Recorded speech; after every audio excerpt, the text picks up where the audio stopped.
Literally trying to hit my final buttons to set up, and this cat comes and straight up headbutts the monitor.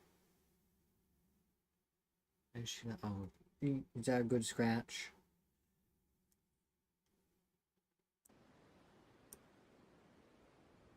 Just sometimes with her, I don't know what's going on. Nope, don't fall off. Jeez. Jeez. I don't know what to do with this cat all the time. She's such a mess. But we'll give her plenty of screen time.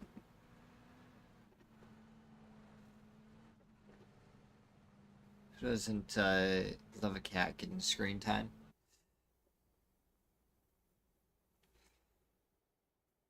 Ooh, Impala. Hot drop again. Not today. 1-0. Oh, Mr. Joe Blow. It might... you can do exclamation mark LB. And that should pull it up.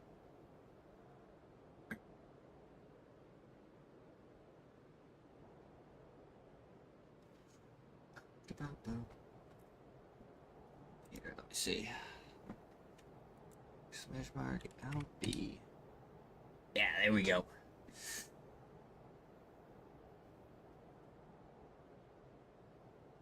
That should give you the leaderboard. Let me double check and make sure that it's actually... Well, that's not very useful. I don't want to interrupt it. I thought it was going to pop up on my other screen.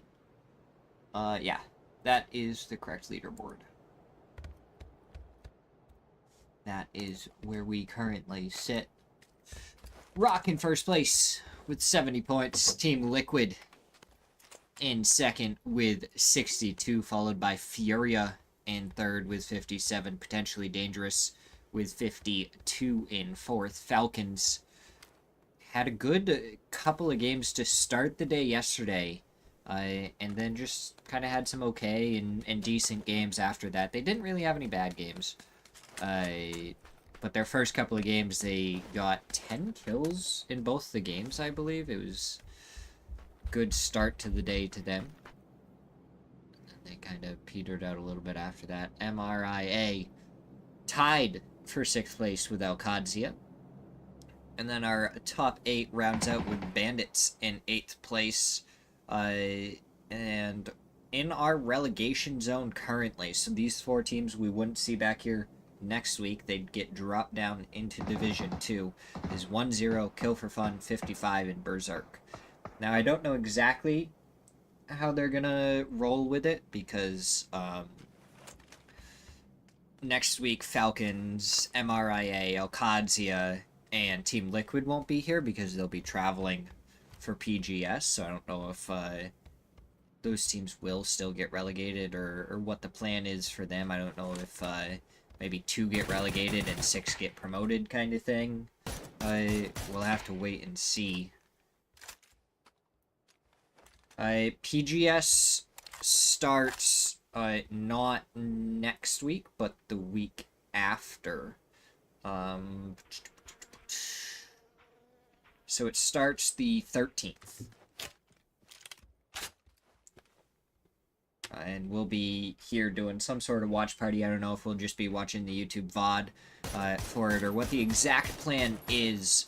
But we will be going back through and watching that.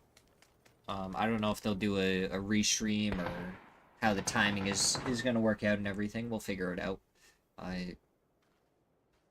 once we get to the 13th, though.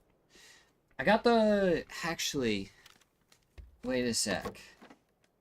Yeah, I have that whole week off, so we'll probably do a live watch party the whole time.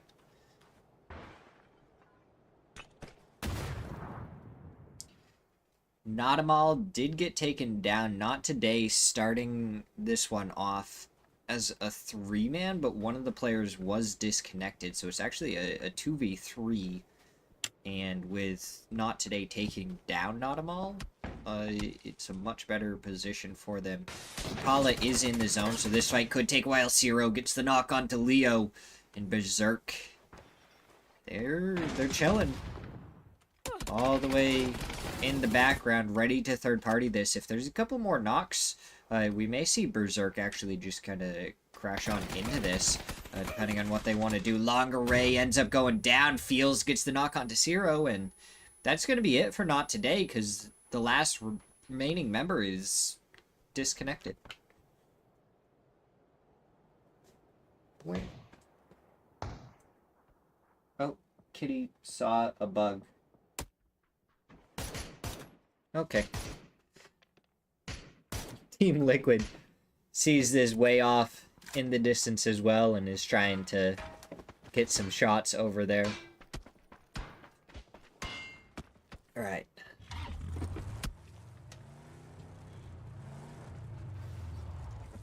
Looks like Alcadzia take a loss as well.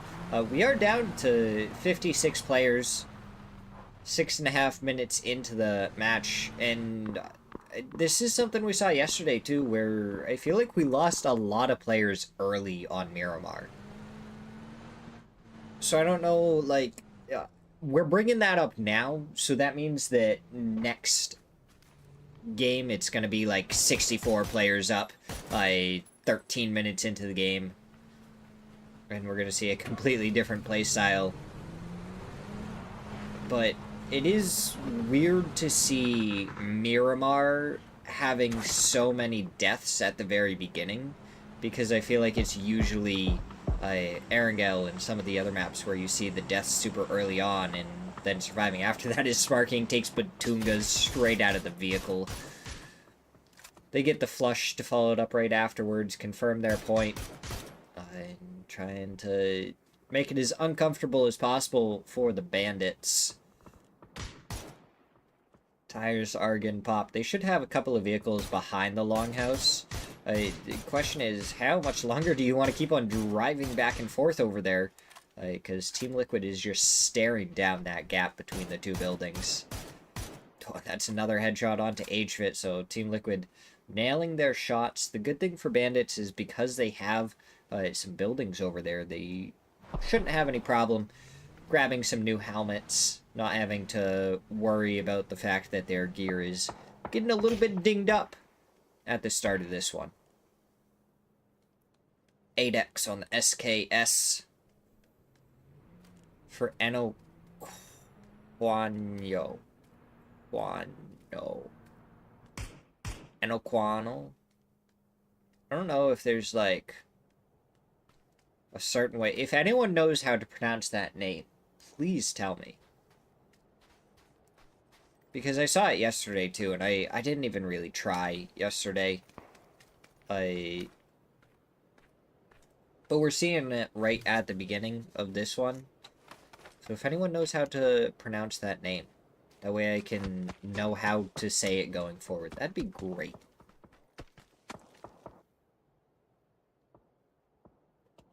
Okay, so Pirlo's back. He's grabbed a shotgun. And he's just laying down prone in a building. The area have two people over here. Towards Impala. Kraken is inside of it. Kwawazine is up on the rock above him. Gizira is down in the oil fields. Posa way further up to the north. It looks like Kill for Fun trapped in a little bit of a sandwich by Bestia, and Vinny hits a headshot to take down LND, so that's going to be 2 players down for Kill for Fun. Only 1 player left up on that team. It looks like another one of our teams that only had 3 players to start in match number 1. I'm curious to see. We've seen so many teams with only 1 player in it. I don't know if we're going to start seeing them filter in later on, or what the reasoning was for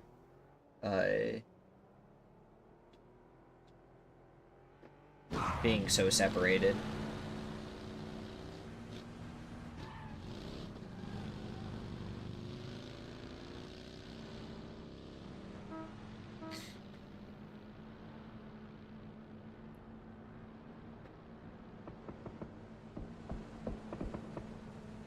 Alright, wow. Looking at this zone right now, you have everyone in the northern half. You could literally split this down the middle, and I think you have 3 players in the southern side of the zone. That's kind of crazy. If this hard shifts down to the south, it's going to be absolute mayhem as Champion hits the headshots, able to get the knocks onto 2 players, going to get the flush to confirm them.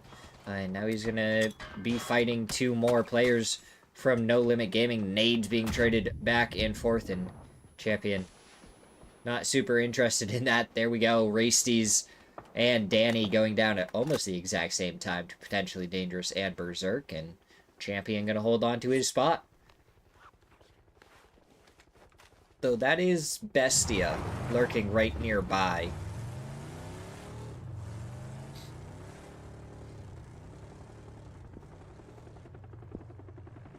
Ooh, they have 2 crate weapons. I believe I just saw a Groza and an in their hands. They're just kind of swapping it around, figuring out who should have what. Hey, have you been hitting your bolter shots today? Yeah, all right. Here, you take this. I'll keep the Groza, and we'll see who can do more damage, get more kills.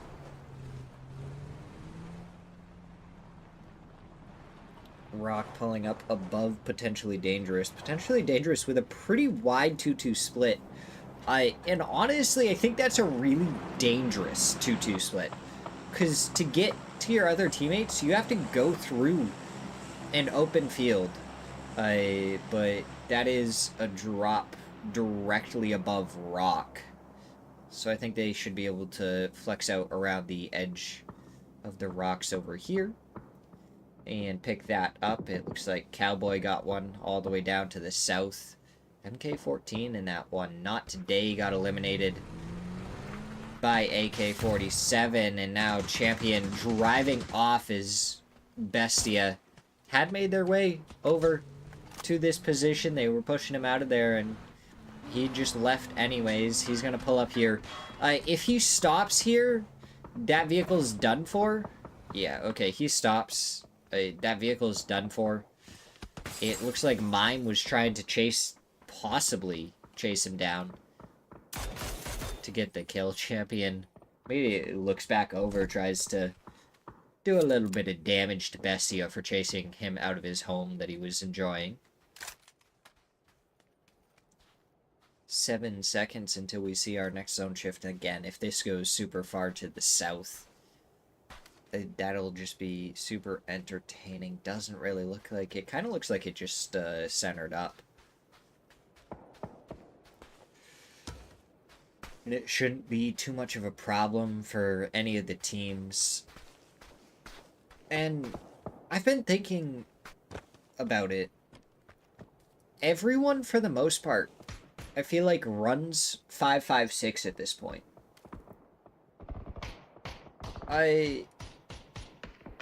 And that probably makes it very difficult for when they come across guns like Biel with the Mark 14 and the MG3, because not a lot of people are running 7s anymore. So it's like, oh wow, I don't know where I'm going to get ammo for this. Am I actually going to have enough to play this all the way to the end game? Mission Ready International Alliance going to the hay bales pretty early on. Vox has a completely destructible hay bale. And they are in a prime spot to get mortared. We saw some really fun, really good mortars yesterday. So we'll have to see. Are we going to see any more today? I feel like I have way too much that way from the camera. Problem with always trying to get my cat on camera. Been moving it around too much. There we go. That should be good. But I try and keep up with all the colors. Berserk is like... Oh wait, I turned this off, huh?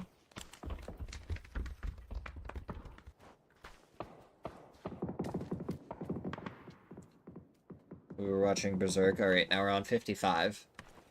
So we swap it to green. Falcons are up. Okay, we'll keep it on green.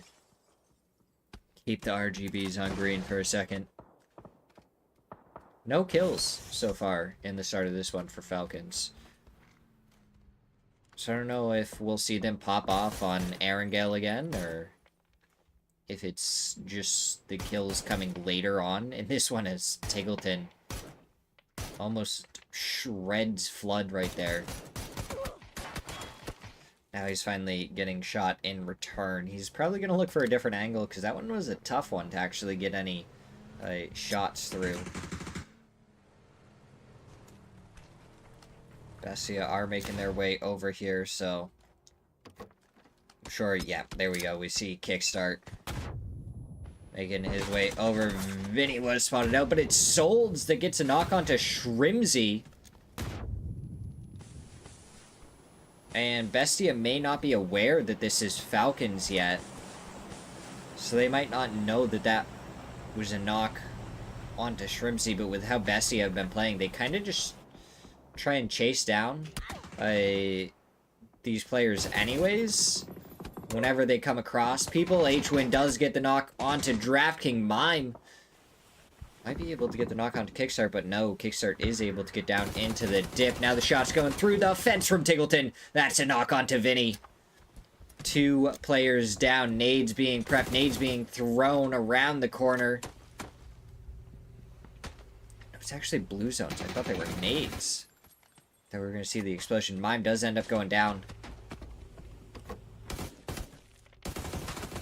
Door open. Shots coming through. Shrimzy still blind. Able to take down Flood. And Bestia gets eliminated 13th place. And Falcons pick up 4 kills. They are going to have to try and make a rotate out of that position now. Team Liquid with the best spot in zone. Champion finally gets eliminated by 1-0.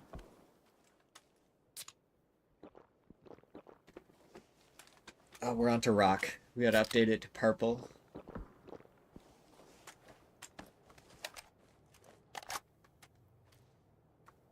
It's really hard to tell the difference between purple and blue on this.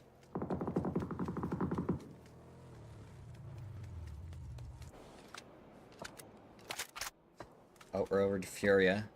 I think that we don't really have a black, so we can go white.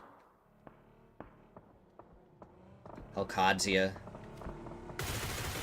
trying to push up onto them. D gets a couple of shots onto Posa. Kraken is still knocked, and it doesn't look like he's going to be resable.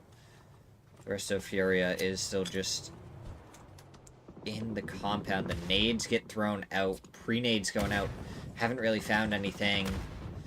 Kawazine just lets one player run by. So we saw Falcons get eliminated in the kill feed. Kawazine! Rello was ready for it and takes him down.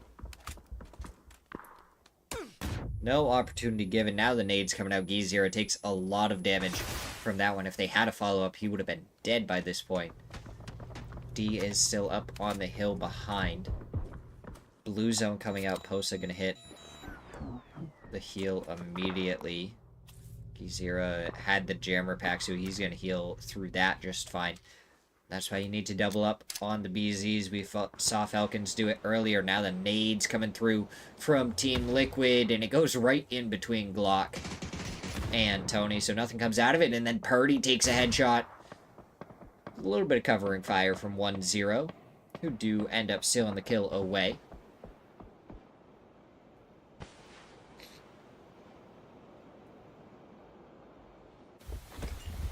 We hop back over here. The nade goes down, and Cowboy actually stuck. Gizera kills Poso with the nade, flushes him out. Roth finds Gizera right afterwards with the MP5. A little bit of SMG action in this one. Alcadzia, 40 points, definitely going to be trying to charge up the leaderboard. And I really don't know how the relegation and everything is going to work with 4 teams most likely leaving for week number 2 for Smirzera League. but our cutoff point's usually around 45 to 50 points. So if you get over 45 points, you're pretty much safe. More comfortable once you get to the 60 point. 1-0, trying to hold off the push from Berserk. Not them all. Still alive. 1-0, still up as a 3-man. Leo, the only one that's been knocked. That nade crept and thrown above. Honestly, could have flushed his teammates right there. 9. The last one left for Berserk. He's gonna... Well, he was gonna wait for the push from AK, but a little bit of covering fire from other teams prevented that from happening. So now he throws more offensive util forward. As the zone is here, good knock on AK-47 before Yayi is able to finish him off. Good little third-party angle from Bandits. They did lose one earlier to Team Liquid when they were originally going over to that compound they have. And now we see the mortars going out. They're missing the mark a little bit to the left, and they need another, like, 25 to 30 meters. As nade goes out towards RBN, barely finds any damage. He's going to throw down a smoke, get ready to try and go for the shots. The stun helping out a little bit for D, making sure that he can't aim down his sights. And RBN goes down. And Alcadzia quick to try and push along this hillside. They want to just take over this corner of the zone. Nade comes forward. Not cooked for long enough. Potentially dangerous, getting annihilated by Team Liquid. And it looks like BL just backing off this fight. He didn't think it was going to be the most comfortable. You're going up against the FAMAS and a Groza. Cowboy also has an That's ridiculous that Alcadzia have 3 different crate weapons from what we can see. I feel like sometimes we go through these games, we don't see a single crate weapon. And the past couple of days, we've just seen like 15 of them. BL was spotted out. If Cowboy hits a headshot with the it's GG for whoever he spots. DJ! How is it going? As HVIC gets taken down by one of the members of 55. Fachita trying to make it over here to support, but it's Rello to steal the kill away. What, we're on to Bandits? That's probably red. I kind of forgot about the RGBs, I'm not gonna lie. I was just playing with the remote at this point. 55, we swap over to green. Shots going through the smoke. Psycho was honestly beaming him through the smoke. So now we're going to see nades getting prepped and thrown. Was the timing correct from the nades? The second one does some good damage onto Fachita. The first one, a little bit short.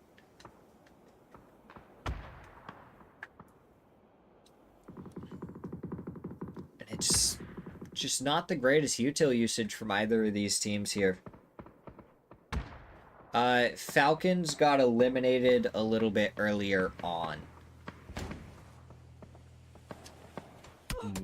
Because they had to push from outside the zone, so they pushed, they got a couple of kills, and then ended up going down as Smirzera takes down Yayi.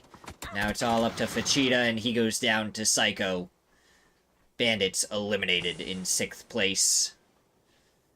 Team Liquid, they're looking to capitalize and do some good. Rello finishes off the final member of Rock. 4 teams left: Alcadzia, MRIA, 55, and Team Liquid. Da bums. Bumpers. Cowboy.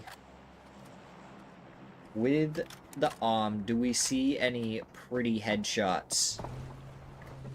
Oh wait, we're over to 55.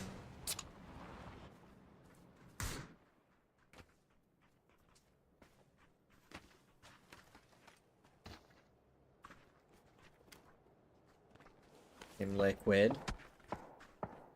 9 kills in this one so far. 5 from Sparking. And, oof, that zone just favoring 55.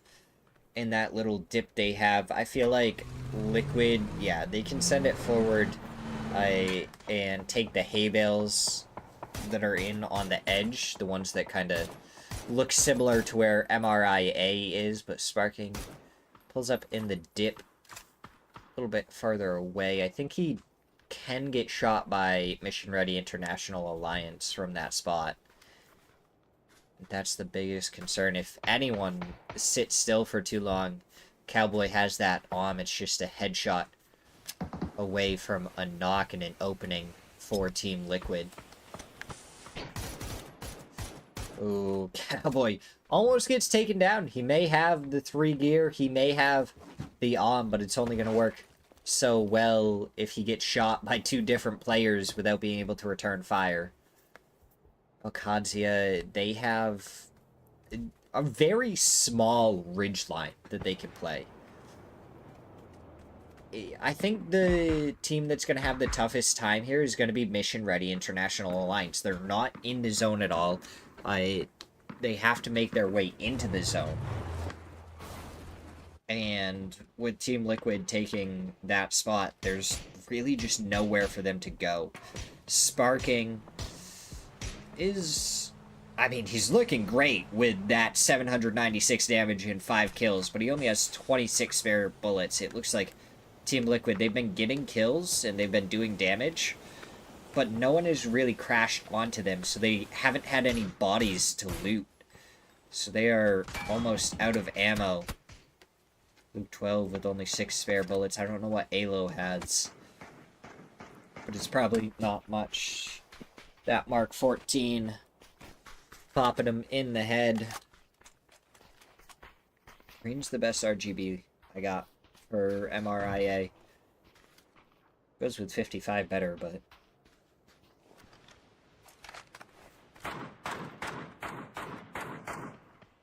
Mark 14 ringing out towards Sparking. Trying to find his toesies to get some damage out.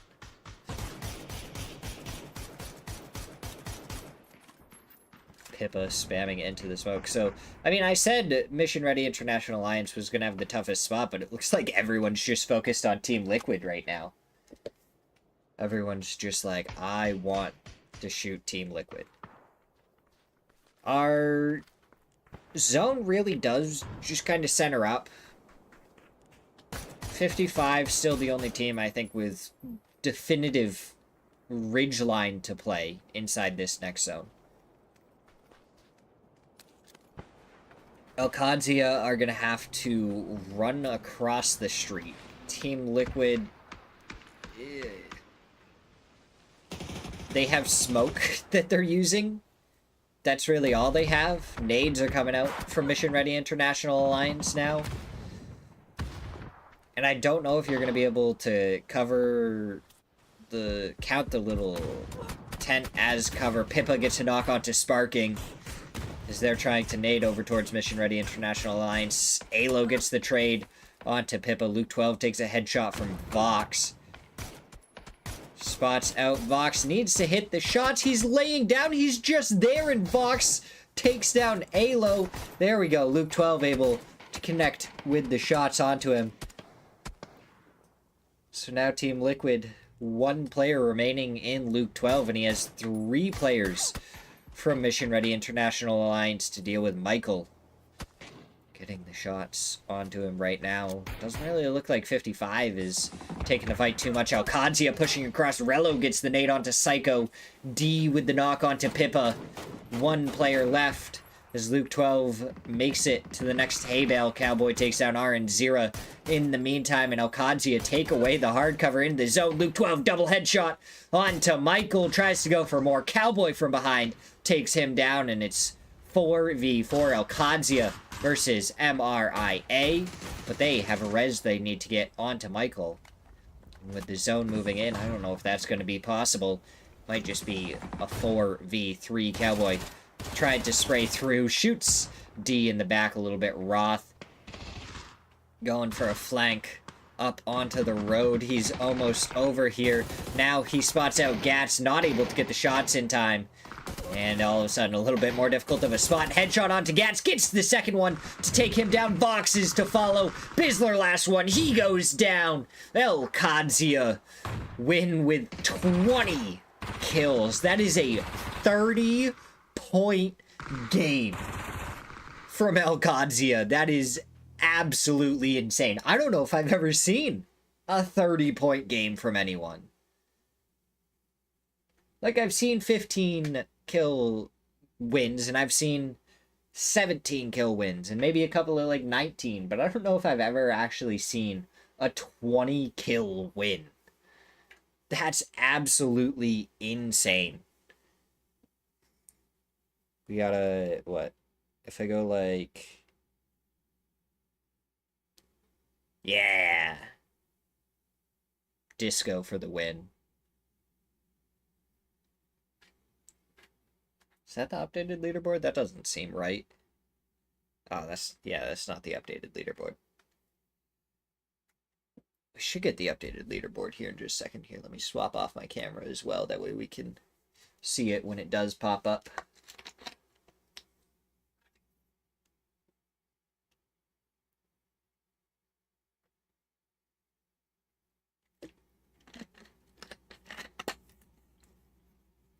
Alright, if it doesn't pop up in like the next 10 seconds, I'm gonna click on the ads real quick. That way we can get those out of the way before the next game gets underway. Because we don't want anyone joining in the middle and having to deal with that. But here we go. Looks like we got the updated one.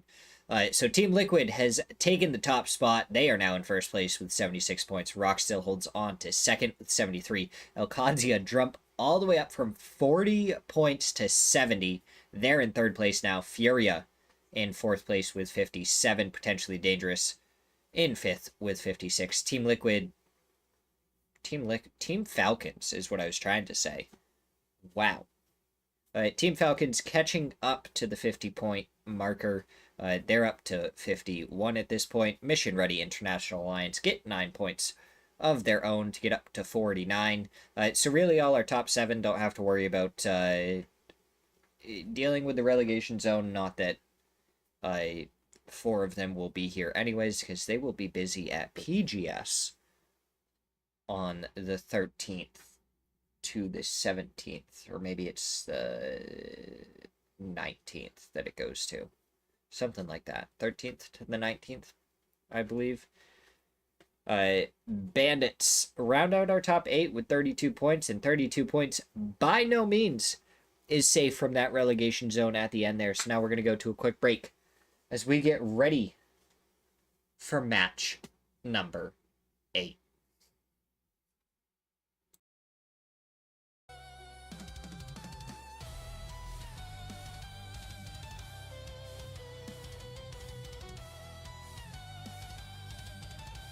Oh yeah, DJ. It definitely jumped them a few places. Only a few, though.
Match number 8. The last Miramar of the week is underway, and it looks like 1-0 has decided not to hut drop. Not today on Impala. But we do have a hut drop up in Oasis, Alcadzia, and Bandits.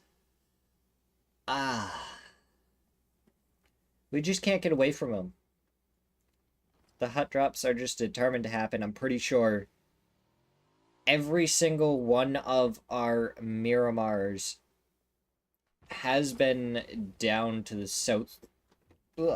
southeastern side of the zone so far. Which is, it's just unfortunate. Why does it always have to be down to the southeast? We haven't had anything really up to the north. We haven't had anything all the way over to the west. It was 4 games over and down to the southeast. That's okay. We've still had some fun games. I feel like our Ehrengelts yesterday were the most fun. Game 2 yesterday. If you guys didn't see Game 2 yesterday, I suggest going back and watching it. It was such a phenomenal one. Tiggleton got some mortar kills. There was action galore. I feel like it was just like highlight play after highlight play, and just pure entertainment all the way through that match.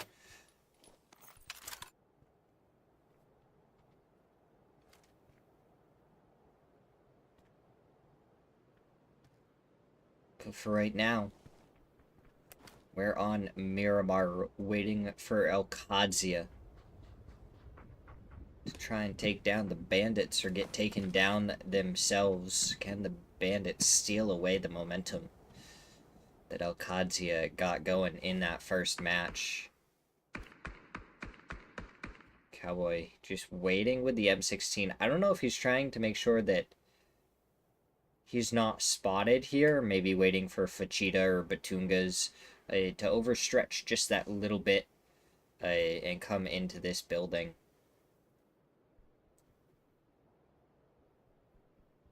Because if he waits long enough, they may come straight into his arms, and it might be a free and easy kill to start off the fight. Doesn't really look like too much of that is happening. AKA, are they chasing down 1-0? Nadamal ends up taking down 1 in return. Leo takes a second one down. Danchin gets the flush onto Leo after Falcon got the knocks, and now it's Falcon and Danchin up against Nadamal right now. AK-47 far off in the distance. A most random fight and occurrence here. Definitely not what I was expecting, and Bestia is also getting involved. This isn't even in the zone, keep in mind. As AK-47 goes down, Nadamal gets the headshot onto Falcon to take him down. 1 player left up. Danchin versus Nadamal. Nade being prepped. Getting ready to get thrown out. Nadamal almost got him through the smoke after he jumped down. That little shoulder peek, and Danchin should know that he's over here, but I feel like no matter who ends up winning this gunfight, Bestia is going to be right there afterwards. Alright, Vinny gets to finish onto Danchin. Nadamal makes it over to the vehicle, and he hops in it. He's going to try and drive away, but I don't think Mime's going to let that happen. We have seen Bestia just chase players down when they need to. Certainly looks like what Mime is trying to do here.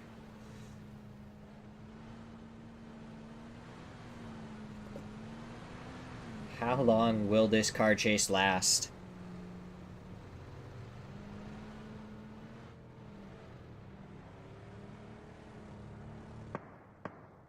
Some shots are going out. Mime finally going for the seat swap. Does a lot of damage. Finds the final shots. And down goes 1-0. So 2 teams eliminated. 6 minutes into this match, and Alcadzia and Bandits still haven't even started fighting. That was the hut drop, and not a single shot's been fired over there. That's just an interesting way that this is playing out. Good old regular gas station next to water treatment. Kawazine is looting.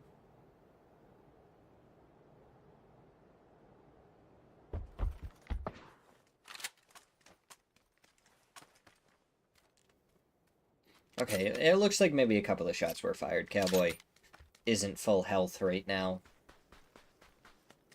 H-Rit has 19 hold damage. Fachita has 55. Batunga's with 46.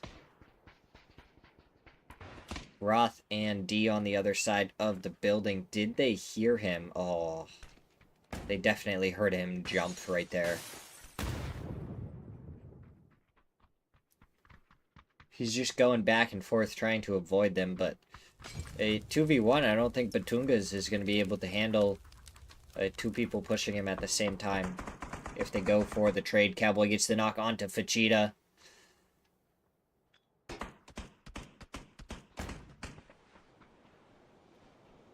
Oh, they are searching for Batungas, just not able to find him. H-Fit Yayi on the hillside.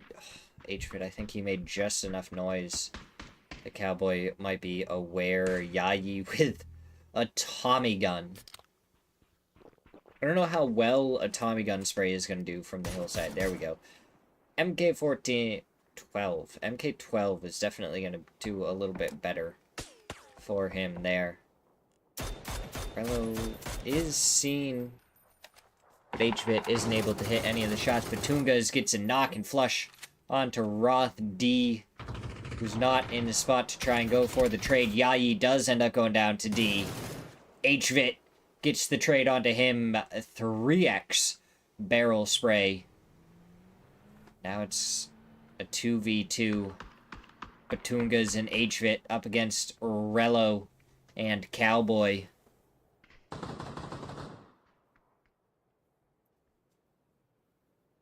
And it looks like the res is going to be coming out onto Yayi. Cowboy still got to deal with Batungas, but also try and make sure that the res can't happen onto Yayi. A little bit too late for it, though. H-Vit gets the res and then gets the knock onto Rello immediately, and now it's all onto Cowboy, who only has 30 bullets in the ace.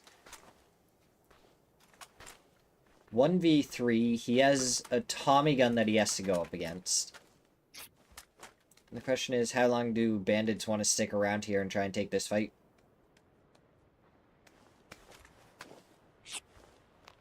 Do they want to try and finish off Cowboy before they leave? Like, phase 1 is going to come to a close.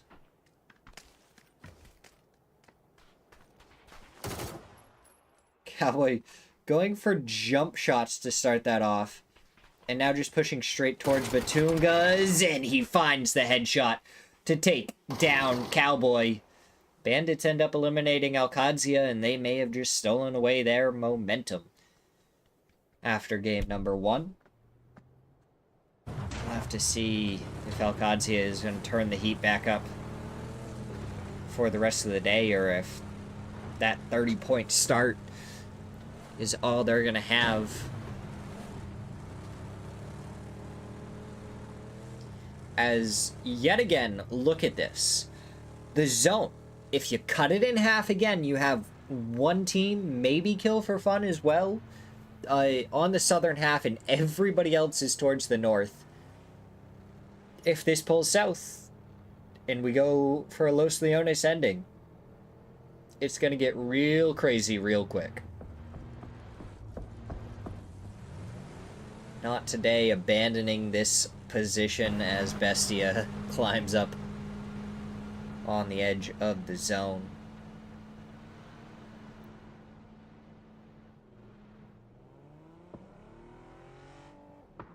Yeah. I don't know. We say Falcons need to change their strat. And I would agree with you in that it would probably be more effective for this.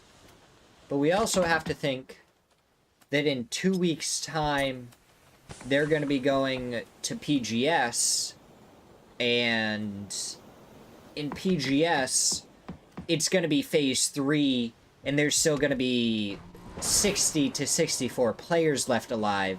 So if they start engaging willy-nilly, they're going to get third-partied.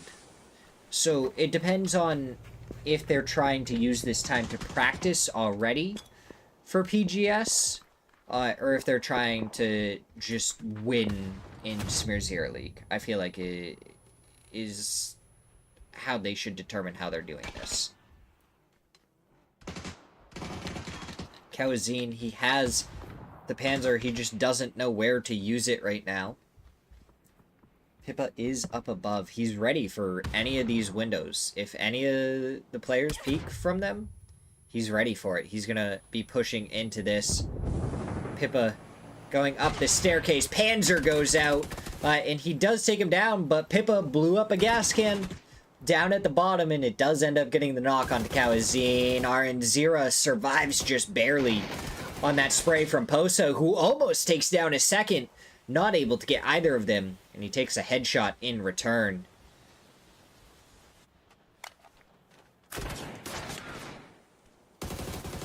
Now Karak trying to make it down to Psycho. Posa regrouping. Kraken gets a knock and flush onto Psycho. Guess what? Smirzera has a Panzer of his own. He's got to be careful of the backlash on that.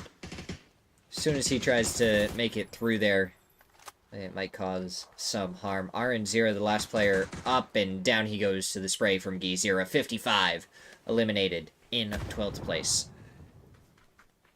Yeah. I feel like it depends on how they do at PGS. Because most likely they are through to PGC. But if they don't get first place in one of the PGSs, maybe it's what can we do to make sure that we win against this group of people when we see them in PGC.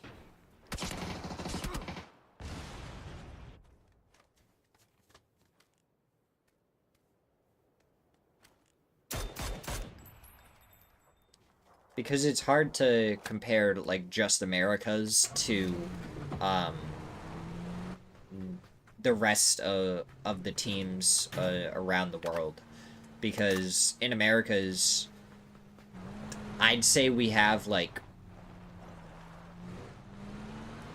8 teams, really only, like, 5 of which you might be able to call a real PGC, PGS contenders that actually have a really solid chance of being able to fight against some of those teams. And 5 actually might be too many. As Flood rolling forward. Bestia.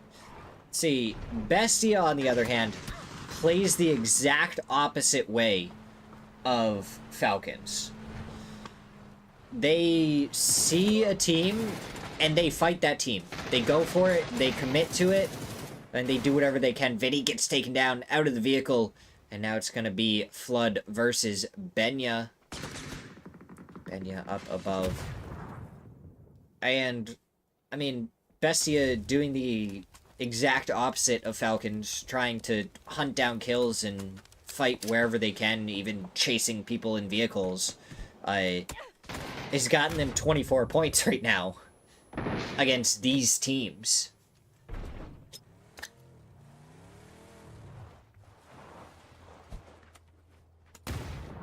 Another nade goes out. Benya, I think, has already gone inside. No, he's still on the roof, but on the other side. That nade from Mime stays on this side of the zone.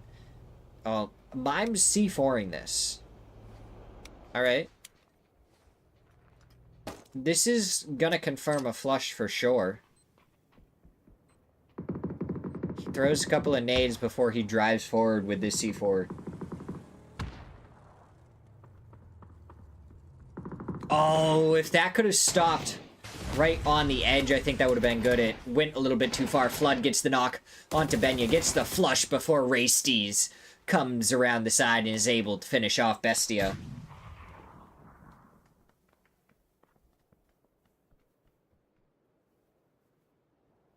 Yeah.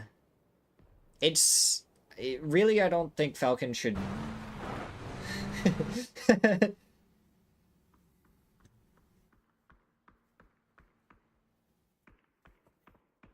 I don't think Falcons really need to,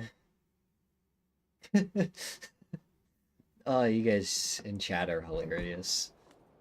I don't think Falcons really need to swap in unless they don't get the top spots at the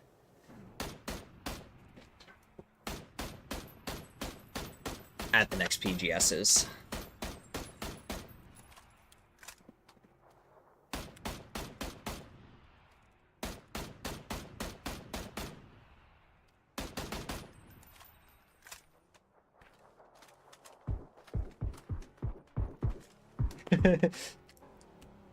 What? You're telling me that you want to swap Gunner out? Oh, Terran's gonna take the job. Okay, Gunner's fishing too much, but Terran's saying... Oh, that would have been perfect! Oh my god. Couple of seconds too late from BL. We gotta tell Gunner he's fishing too much, so Terran's gonna try and take his job away.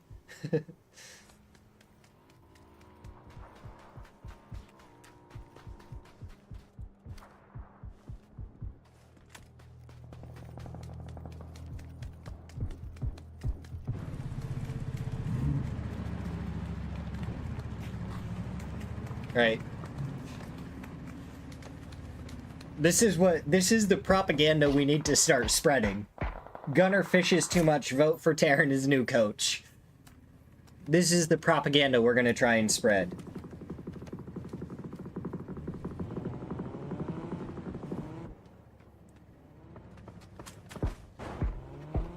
Shakran, I can tell you I would not be a good coach.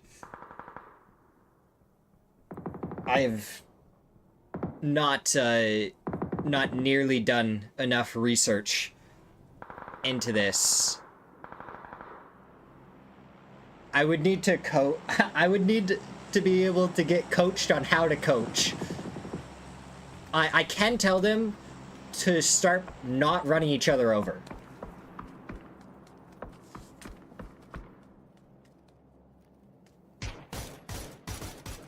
There you go, Master. Perfect.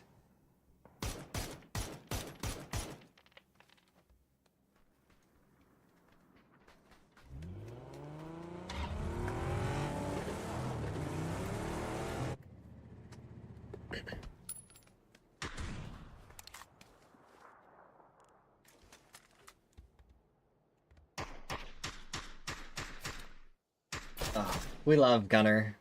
We do just have to mess with him.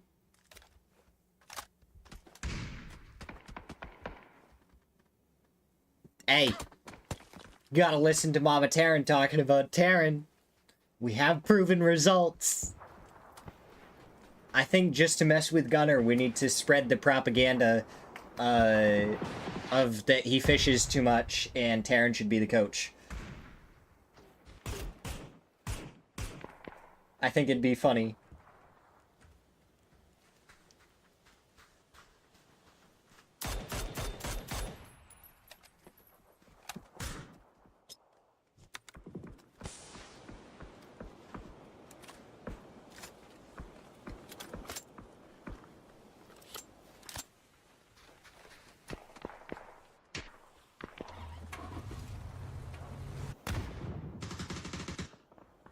Alright, not today. Gonna be fighting up against Mission Ready International Alliance. They did have a Panzer in their hands. That nade finds only a little bit of damage onto Vox. We are into our placement points, though.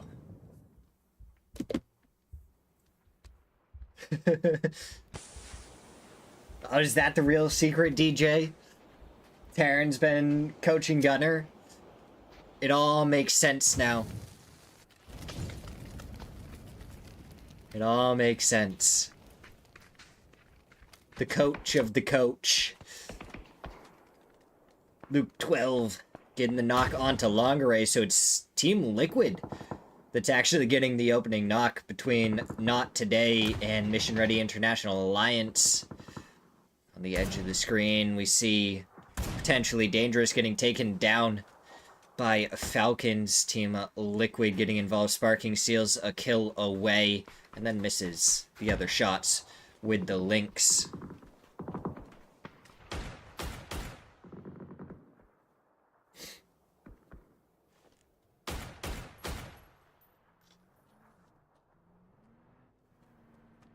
Michael has such an off angle. It honestly gives Mission Ready so much control. If this zone pulls back over to the east, Mission Ready is going to have so much space they can play from along the edge of the zone.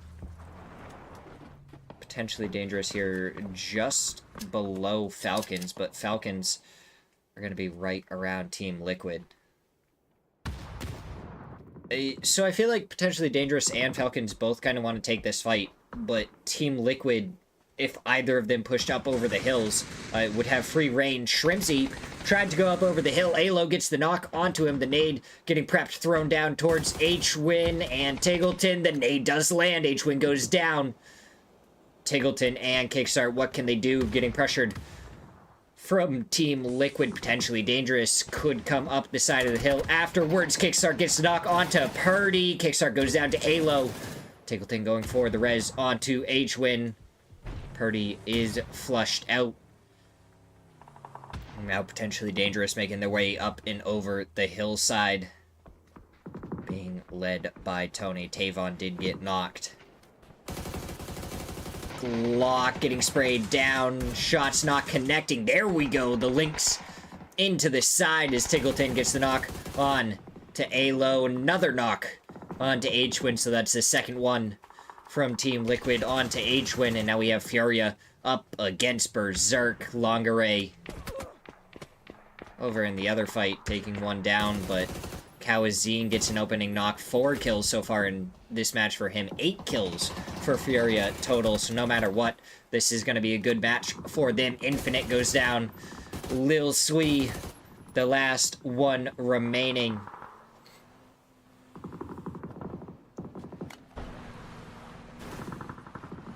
So it looks like he is still going to continue to survive. Team Liquid take down Tavon. Potentially Dangerous get eliminated in 7th place, and now it's going to be up to Team Liquid to try and push towards Falcons. Tiggleton takes down Luke 12. Sparking going to be the last one left. And that is a Lynx in the blue zone. Does Tiggleton want to try and take this fight with the Lynx or wait for Sparking to take more damage from the blue zone? He didn't actually get the heal off in time, so he's just going to go down to the blue zone. 4 teams is what remains. MRIA, Furia, 1 player for Berserk who goes down to Posa as we're talking about him. Tiggleton is maybe the next to follow, going for the red dot spray onto Kawazine, but he might be able to hunker down here for a second. 1 first aid kit to use, and that is going to be the last one for Tiggleton right now. Spots out Gizir, goes for the spray again. Just barely not able to hit the last one. Bizzler from the side gets a double headshot. Falcons eliminated. 4v3 fight. And Mission Ready. I was talking about how if it came over to the east, they were going to have so much control of the zone with Michael all the way over on the edge. And they have almost complete control of this in Phase 6. With Michael on the off angle, it's going to be super important that he doesn't go down. He spots out Posa, spots out Kawazine. Where is the last player, though? The last player is right there. Gizira spotted out Michael. And now he might be able to go for more. Gets the headshot onto Gats. It's into a 3v3. And Gizira is doing crazy work to try and make it even better for his team. Michael does get flushed out. No more info going to be coming out.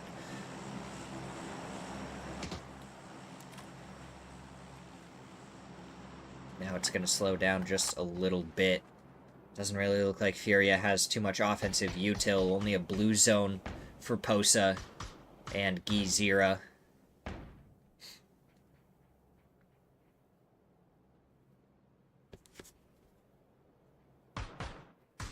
Smirzera doesn't have a vest left anymore at this point. It's kind of interesting that he just took those shots. I don't know if they were as, like, a distraction or something. But Furia have gotten 5 more kills. They're up to 13. Posa and Smirzera picking those kills up. Gats and Bizzler are both about 1 tick left on their helmet. Single headshot. And it's going to be rough for the rest of the match. So now we have slowed down quite a bit. We're probably going to wait and see where Phase 8 takes us. Unless someone gets an opening knock, then it's probably going to be determined by where Phase 8 goes to who's going to push onto who. What kind of mayhem will be unleashed. Kawazine does have to move forward, so he's not going to have as much of a anchor angle to use anymore. It is unfortunate that Michael wasn't able to spot out Smirzera earlier, because if he had, I feel like this would have been an easy win for Mission Ready International Alliance. But he was just waiting for the perfect shots, and now the shot's coming out from the side. Posa tries to go for it, does get the knock onto Vox. Now tries to find Gats, and he does. Taps his head just barely over the top of the ridge, and now it's a 3v1 Bizzler versus a 3-man of Furia. 4x on the AUG, a helmet that's almost been destroyed.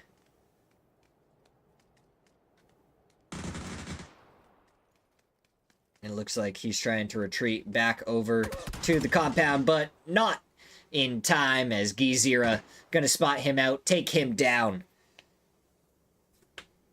And Furia win it with 16 kills in match number 8.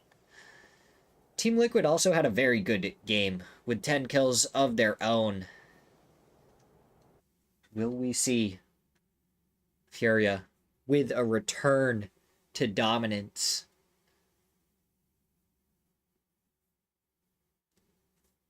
That's how we end match number 8. Now we're gonna check and see how we do on the leaderboard. Team Liquid first place, 89 points. Furia jumps up to second place with 83. Rock in third place with 77. Alcadzia in fourth with 71. And then we drop down to Team Falcons in fifth place with 62 points. Mission Ready International Alliance in sixth with 60. Seventh place is Potentially Dangerous with 58. I really feel like any of these teams could still take first place in this.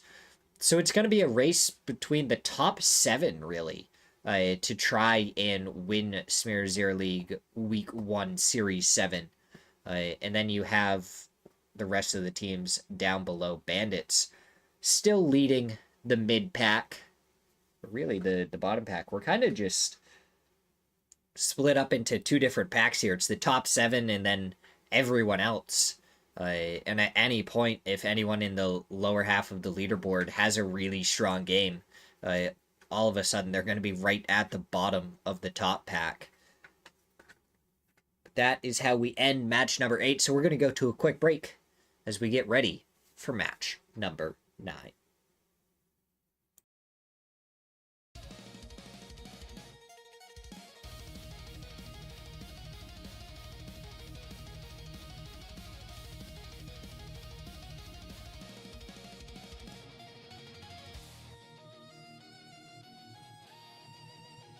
It definitely is some big kill wins, but Alcadzia only able to get 1 kill there as Bandits HUD dropped them at the beginning. So we'll have to see how that's going to affect them going into the rest of the matches. If they're going to just shake it off and dominate like they did in match number 1, or if that kind of killed their momentum and they might have to try and struggle their way through trying to keep towards the top of the leaderboard.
boom, boom. Here we go.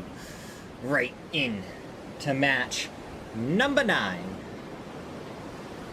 Doubling up on what we can see.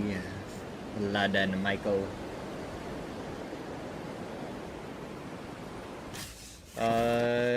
We do have a hut drop at the Dancing Queen. Between Kill for Fun and No Limit Gaming. We'll see how that parlay goes down.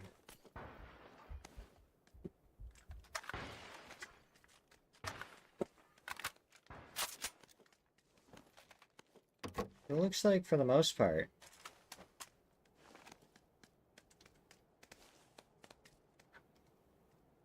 Everybody is kind of relaxed at the beginning. We'll see if we have teams going down before Kill for Fun and No Limit Gaming fight each other. Dancing is an interesting one for a hut drop because there's a lot of different angles. I feel like the side that Kill for Fun has is a little bit stronger and easier to push from. Just because if you are No Limit Gaming and you try and push on to Kill for Fun, it's a little bit harder to find the angles initially. But Kill for Fun has like backed all the way up into this corner, so if No Limit Gaming tried to push over here now, it would be Kill for Fun that would suffer. It kind of seems that Kill for Fun doesn't even want to take the early engagement though, and they're just gonna back right off of this. No Limit Gaming is going to be able to survive just fine.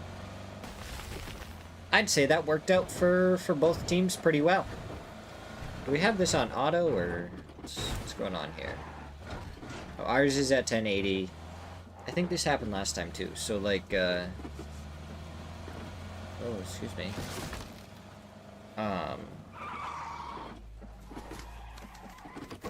When we're watching the restream, it's sometimes the quality buffers just slightly, ever so slightly. Ooh, possibly a Yulin ending, maybe. That would be fun. Yesterday we ended up having a Hung Shan ending, and Potentially Dangerous were able to win that one. And right now they have a 2-2 split in the middle of the zone. It's Potentially Dangerous looking very well equipped to deal with today as well. Falcons, they had Test Track and Neox Factory. They have so much that they can go from. The whole 2 different views right here really threw me off for a second. Because seeing Alcadia and then that E pickup flying right above the top of the car, I was like, what is, huh? What's going on? But it was in fact not a vehicle almost running over the E pickup. It was just the 2 different views that we got to see. Furia just barely in front of Alcadia. Imagine they should either be hearing or seeing the vehicles in a second.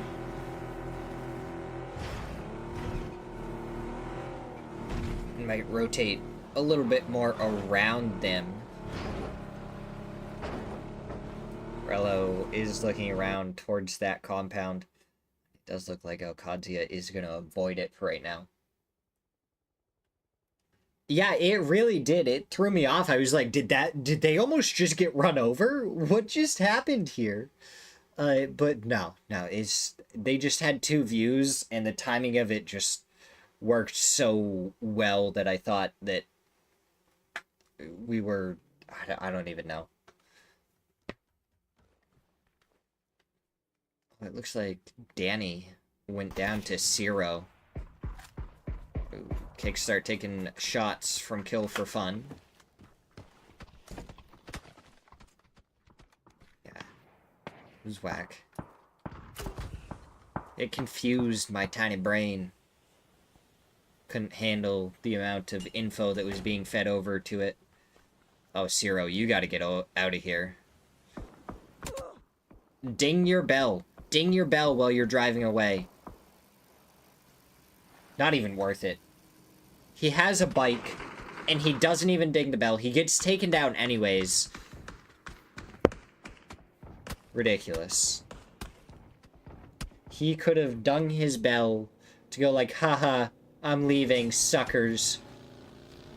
But he doesn't even do that. Alcadzia, they had lost Rello. They're pulling up unhappy. Gets annihilated by a double headshot from Roth as he jumps out of the buggy and lands right up against the fence. Little Swee is the one they have to chase down now. One headshot and the follow-up shot. D able to take down Little Swee. Alcadzia pick up a couple more kills. Up to 3 in this match, but they did already lose their other player. I don't know if they were able to res him. Maybe we'll see him come back shortly on the res station, but I think we would have saw a countdown next to his name if that was the case. I don't know where his chip may be, but there is a couple of res stations that are easily accessible in this zone right now. In fact, there's 3 of them, 4 of them with nobody around. So hopefully Alcadzia will be able to get back up to a 4-man. As we have 2 minutes 50 seconds until the zone even pops to go into phase number 4, and it looks like Team Liquid and Furia are going to be fighting up to the northern part of the zone, and that's going to be right next to Falcons. So if Team Liquid and Furia actually start fighting and then Falcons try and get involved, we could see some pretty hefty action pretty quickly.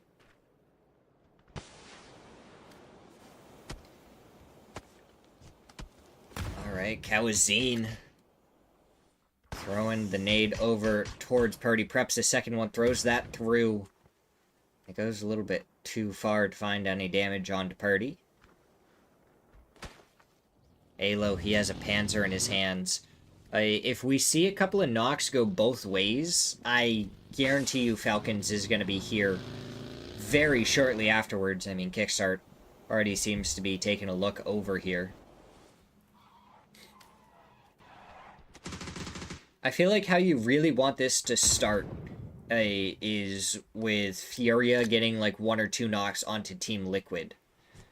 Because Falcons has an easier look in towards Furia right now than they do towards Team Liquid. So if Furia is the one that's going down, then if Falcons try and put pressure on it, they're just going to help Team Liquid solidify their position here before they can get over. And that's a knock onto Kraken. And if Team Liquid knows that this is Furia, you know what? Alo takes a little bit of damage too, so Party is pushing forward with the 6X S12K. Oh, Kawazine is right around the corner. Purdy, go for it. Stun goes out. Kawazine can't see anything. Shotgun does one, gets a second. Goes for the reload. Gets the flush onto both players. Now he only has 1 bullet left in it. Was it worth it to get all the flushes? There is a knock on Team Liquid. So his Falcons can try and get involved. It doesn't look like any of the players are actually coming over here. 28 seconds until this next zone pops. So now it's a 2v4. Shotgun usage from Luke 12. Able to find Gizira in this S12K. He's been doing so much. Mortars? Posa trying to deal with Team Liquid. Preps a nade, throws it forward, can't get around in time, and he goes down. That nade not able to find any knocks or any damage, so Team Liquid, with a single knock that they were able to get res in the middle of the fight, takes a clean fight against Furia. Ooh, Tiggleton going down to Mission Ready International Alliance. So now we're going to see if the rest of Falcons is going to turn around for that. I believe Kickstart's up in a glider again. You can't have this map in Kickstart without a glider.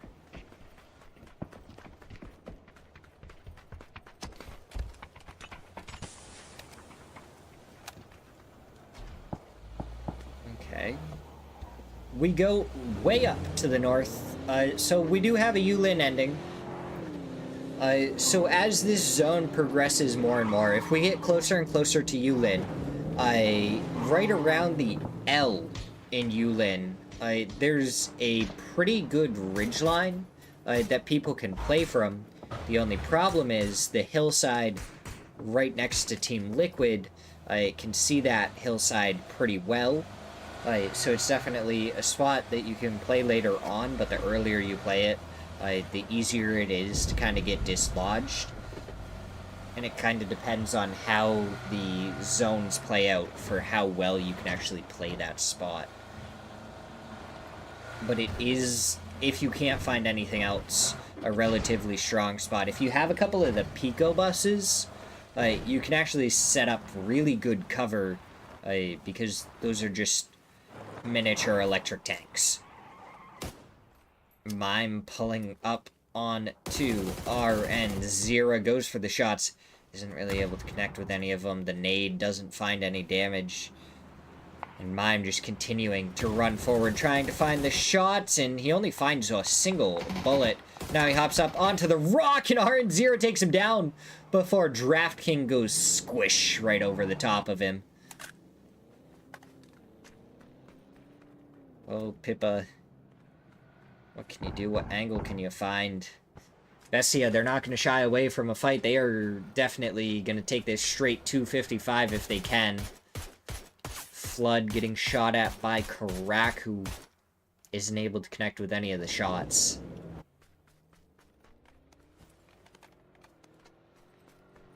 Pippa, I think he may have actually done that just to go grab the chip.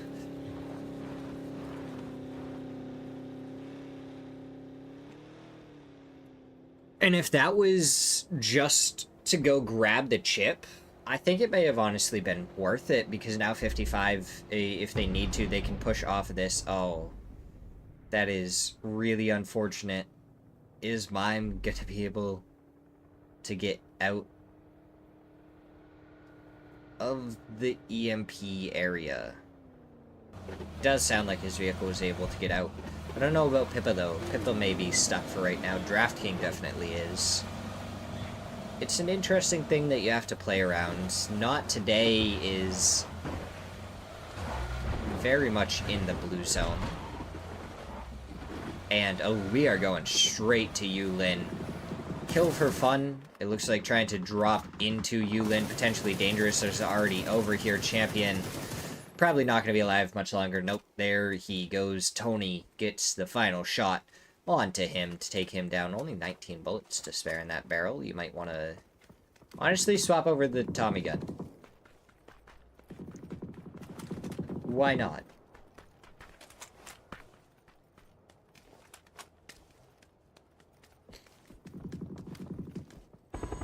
Doesn't look like he does. HFit on his return to the match.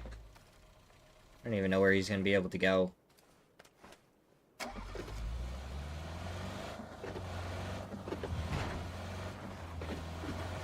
Bandits. They're on the very edge, and they're in a spot that has close to no cover. It's not really a spot that you want to play Fachita. Thinking shot at by Falcons right now.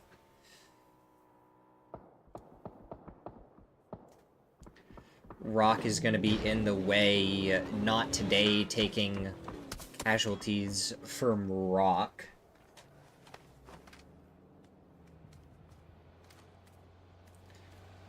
.55 of the northern side of this zone. It's not an awful spot, and there's definitely... Where Team Liquid is playable, very playable, as HFit goes down to Gabru. He had an M16, though Infinite is just laying down over here. Where is he?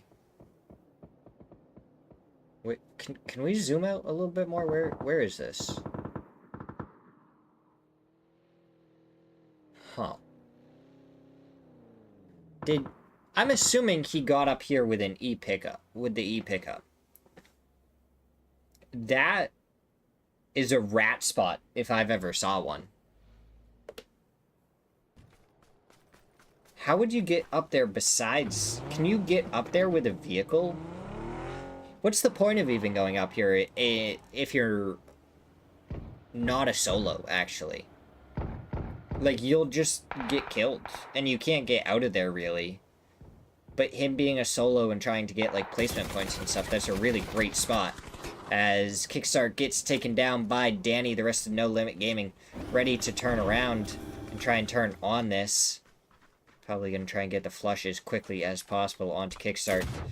They start pushing forward. Shrimzy's nade there, just a couple of seconds too early. H1 does get the knock onto Racy, gets the flush immediately afterwards.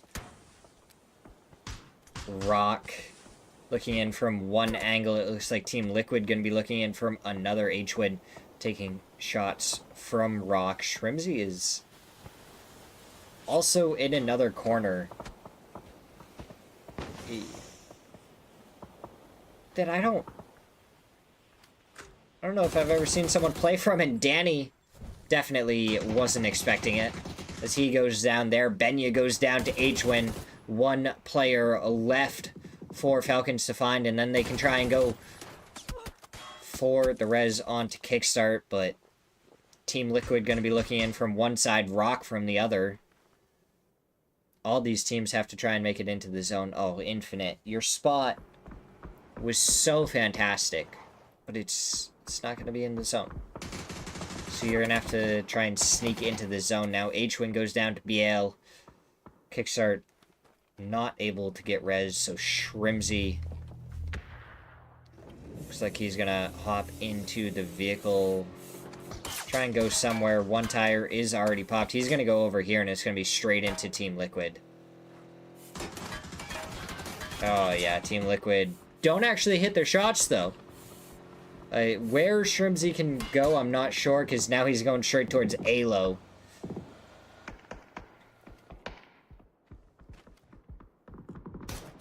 Kill for fun, spotted out by Santastico. He shoots a couple of shots.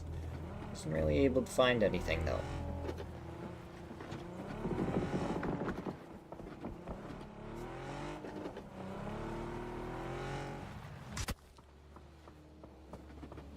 Team Liquid... I don't know where they're gonna go. Right, so Alo is in the zone, and he's in right on the edge. Purdy can pull up below Bestia, but Bestia is kind of on this hillside already. Rock take down Bandit, so Rock take over this position that we were talking about earlier, right near the L. This gives great cover. Team Liquid might have a couple of angles onto it, but with the way this zone is pulled, it's going to be very difficult angles. Tavon almost gets taken down by that spray there as Michael is able to knock and flush Zera. Going to get the res onto Gats.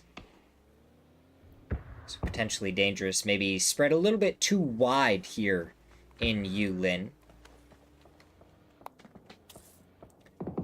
Probably as the zone kind of pulled in more and more, maybe had a little bit more of a compact spread in there. AKA try and throw some nades over towards Vinny right now. Does get a stun thrown at him. A couple of nades went off. He's going to pop a couple of smokes, maybe try and get out of here in the vehicle in a second. That nade does really good damage to Vinny. The second one isn't able to find the follow-up, but Falcon driving by with a little bit of a drift from the driver is able to find the final shot onto Vinny. He goes down, so now Bessie has to try and go somewhere else. But they don't really have anywhere else to go, because guess what? Team Liquid are right there, and from behind, Luke 12 is able to find both of them. Bestia goes down in 11th. And that was, I mean, just perfectly played by Luke 12 there. He was ready to strike as soon as he got an opportunity, aka found a knock and flush onto one player, so then all he had to do was make sure he could line up the two sprays. He did just that, and Down they went. Very well played there by him. The problem for Team Liquid, I think now, is that AKA is really in the spot that they're going to want to take. So Team Liquid can either relax on the very, very edge of the zone, or they can try and commit towards AKA and really take something away. Dead body here for Sparking, so he's going to get a little bit more loot. Zero, you're not in the zone. You still got to go forward. Alcadzia is going to be on the ridgeline below you. You're shooting at another member of Alcadzia. And you're going to have to be driving straight through Mission Ready International Alliance. Vox does get the knock onto Zero. The trade comes out from Smirzera. He does get the knock, gets the knock onto a second. And all of a sudden, Mission Ready International Alliance are down to just a solo.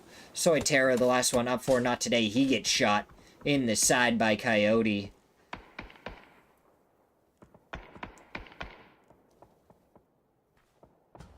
Just like that, he goes down. Michael may be able to get the res onto his teammate. Falcon going for the shots. On to Arello. Danchin spun out Team Liquid. I saw another mortar go out there. Oof. 55 annihilated Rock. Alright, let's see. Does AKA have the mortaring abilities? Where are they going?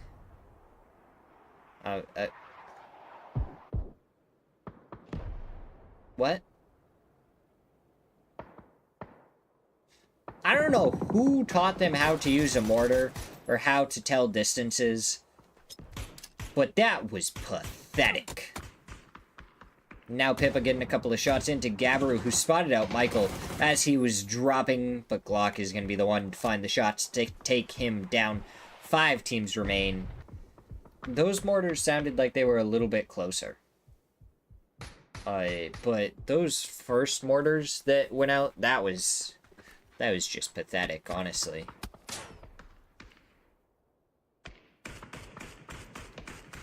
I still think they're missing by, like, a solid 300, 400 meters.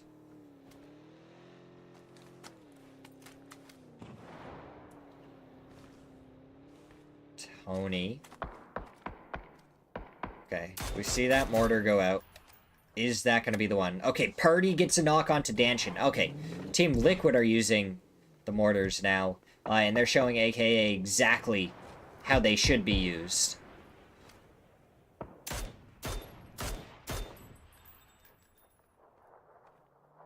And there we go. Gets the flush onto Danchin. If you get knocked by a mortar, unless your teammate can pick you up, like, instantly, you're dead. Ooh. Roth prepping a nade, throwing it up and over, a little bit short of where Potentially Dangerous is. He pushes straight up the hillside, though.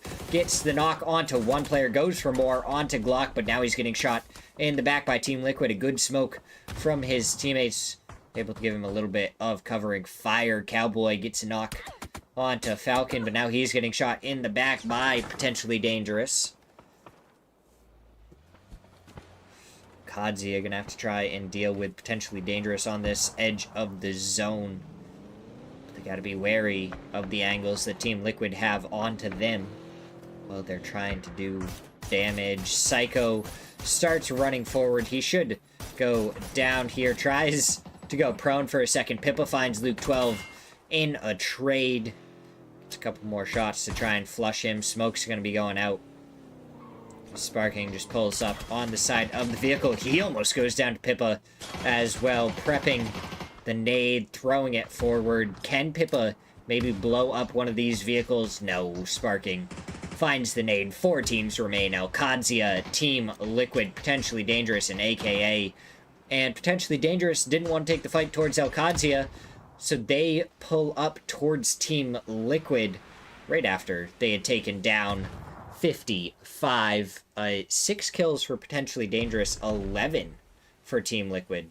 Or 10 for Team Liquid so far. in this match. AKA trying to creep their way forward. Coyote finds an opening knock onto sparking the trade from Purdy.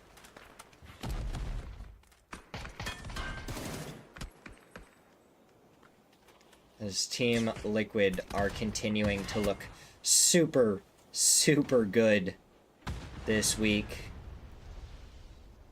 They are just the key to consistency right now. 12 kills for them. Luke 12 does go down, so it is down to Purdy and Alo.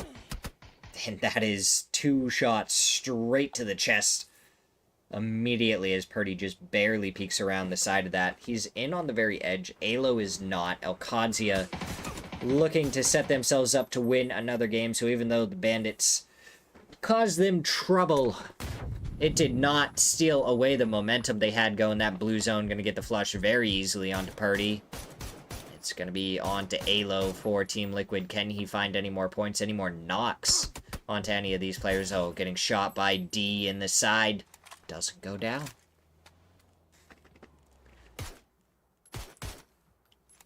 Does survive for a little while longer. Alcadzia, 10 kills of their own. Alo was spotted. He just needed like 1 bullet. If he just keeps on shooting the same spot, eventually Alo would peek into it, right? Oh, Halo just goes down to the blue zone.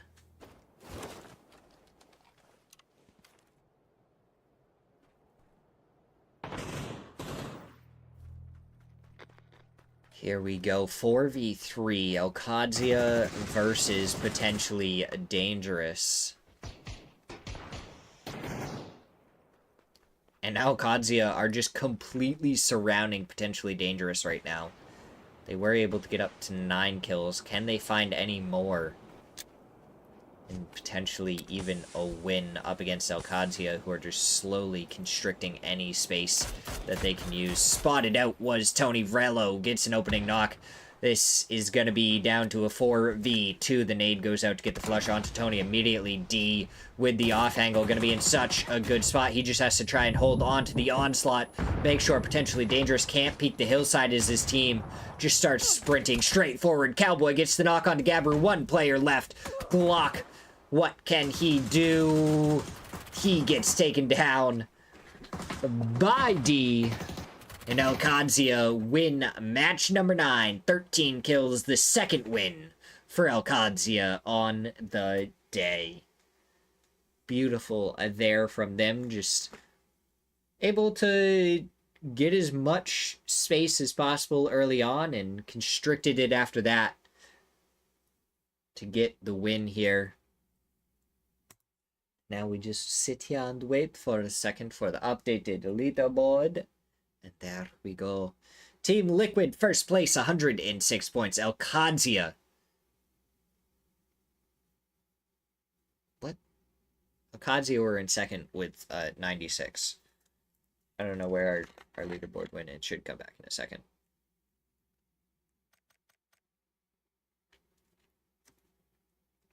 Take a sip of water while we wait. There we go.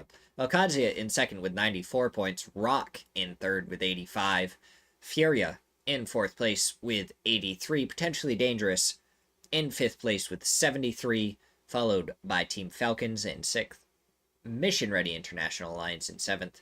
Bandits, who got no points in the last game, in 8th place. Yeah. As we're getting further and further into this day, unless Team Falcons or Mission Ready International Alliance had a really good match in the next match, you're kind of looking a little bit more at just the top 5 teams competing for first place going into the final 3 matches, or the final 2 matches after the next one.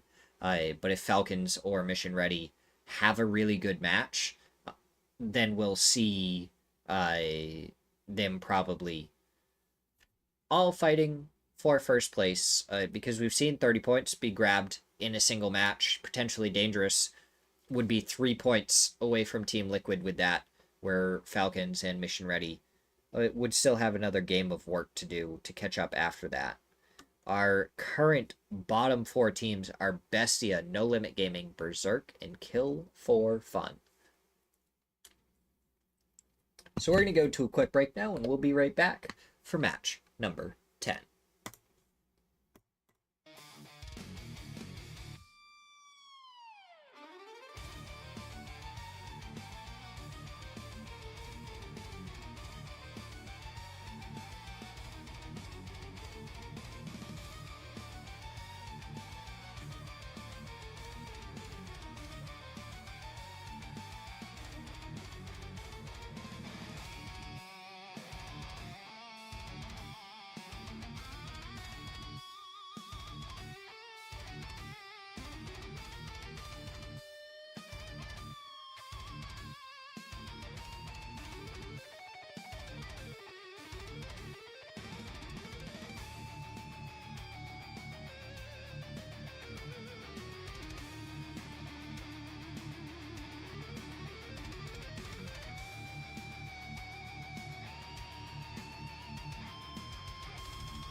That should be interesting for mobile DJ, and I was about to say, don't pay attention to that drop map. It is wrong.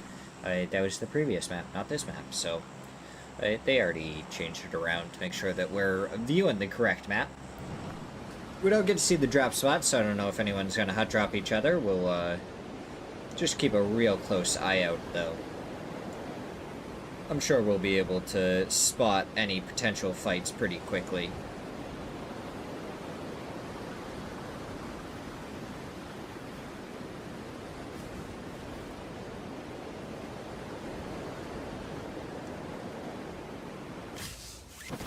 Because what?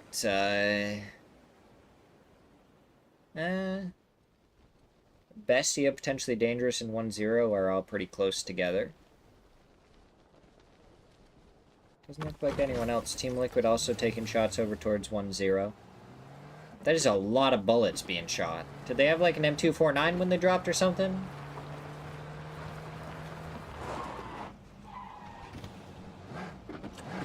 I don't know. Okay, most of the teams have vehicles at this point, except for Potentially Dangerous. Potentially Dangerous could potentially get run over. Oh, that's rough, DJ. Yeah.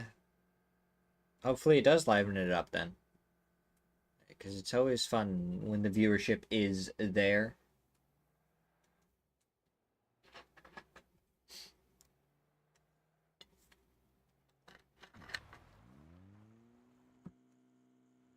See, Bandit's gonna be real happy with that one. So all I gotta say is I know it's unlikely, but hospital finish? Maybe. Maybe. I would love it if we had a hospital finish. I want it so badly. Vinothan. Vinothan?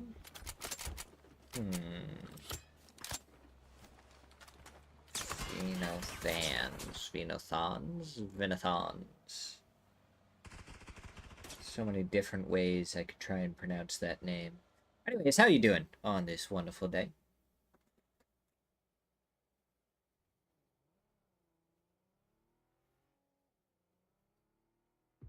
Nuke 12 getting tapped away at right now. Team Liquid, they have a 12-point lead over everyone else.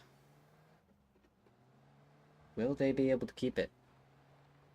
Are they going to take first place for week number 1 here in Smirzera League?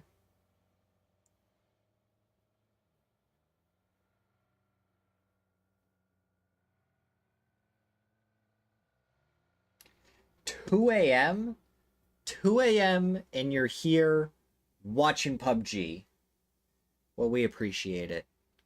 We love the support that you're bringing all the way from the UK.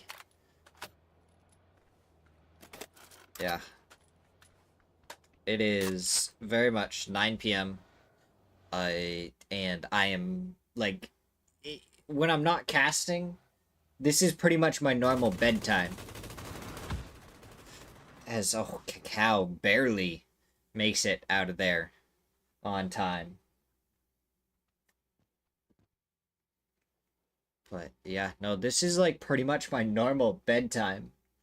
I'm ready to, like, snooze right away.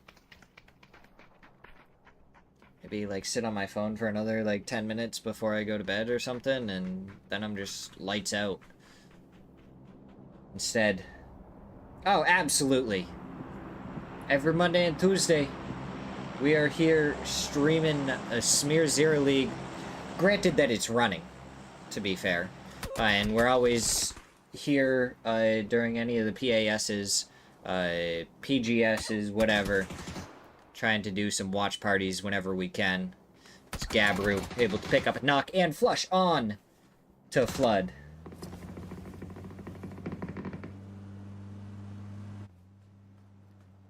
Nice. And if you ever miss any of the matches, all of the VODs do get uploaded to YouTube as well. so you can watch them at your own pace if you need to. Shots go out from Vinny, gets the knock onto Tavon. He originally had saw Gabru, but I don't think he realized. I think he thought he saw Tavon the whole time, and DraftKings trying to go for some long-range shots, but Gabru is the one that's going to be able to return those. Vinny is trying to make it up over here, and he goes down to Tony. DraftKings going to be the last player left for Bestia. Maybe their aggression not working out quite as well as they wanted it to. Look at this line that we have in the bottom right for where all the players are on the map. You just have a line cutting across the zone, and then no one in the southeast, and no one besides Falcons up in the northwest. That's so weird.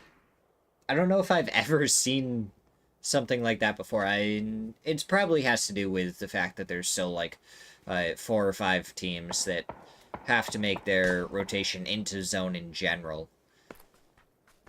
But it was just kind of crazy to look at and see.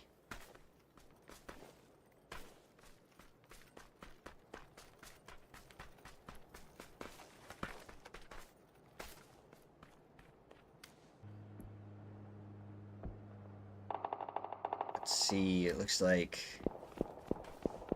Alcadzia traveling right between 55 and 10, turning around, doing a full 180, trying to get out of there. 10 only playing as a 3-man. What? What? There was blood that just came out right there. What? What was he shooting? And why was there blood? What? Right, run that back. I need to see that again. That one looked, wrong. That looked wrong. 3 different vehicles all stacked up in there. Just a couple of nades in there real quick, and it'll be explosions galore, and Furia will be stuck here.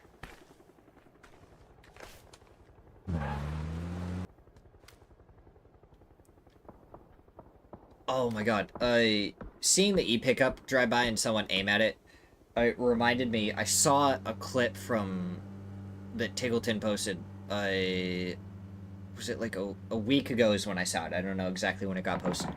But he just shot someone out of an E-pickup randomly with an AUM. He just was like, yeah, look about here, boom. And it's just a headshot with the AUM, and it's like, what?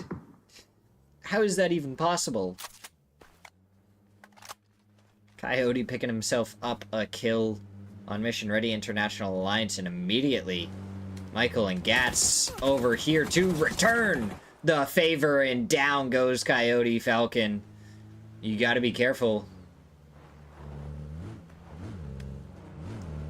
Oh, Michael trying to run him over. He takes a headshot because he backed up and went for a new angle real quick. The squish almost wasn't worth it. Falcon gonna hop in the vehicle and try and drive away, but he gets taken out by Michael, showing Falcon how it is done when you're trying to shoot someone out of a vehicle. As Nanu, spotted out by Bizler, takes a double headshot, and down he goes. All of a sudden, Danchin, the last player left, and he's not really close enough to help out at all.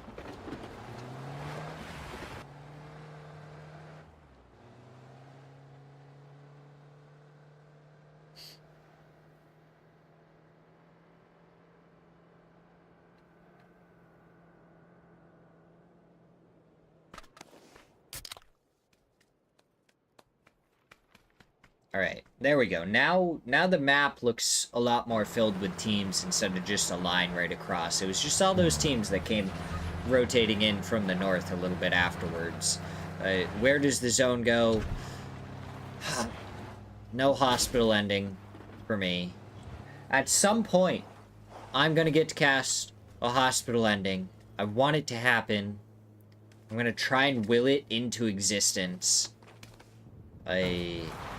At some point, I will get it. But this one goes back up north towards the compound that Furia has. Falcon's also going to be in a good spot with Rock. Probably going to spread out a little bit more, try and control more space rather than lock down a singular spot.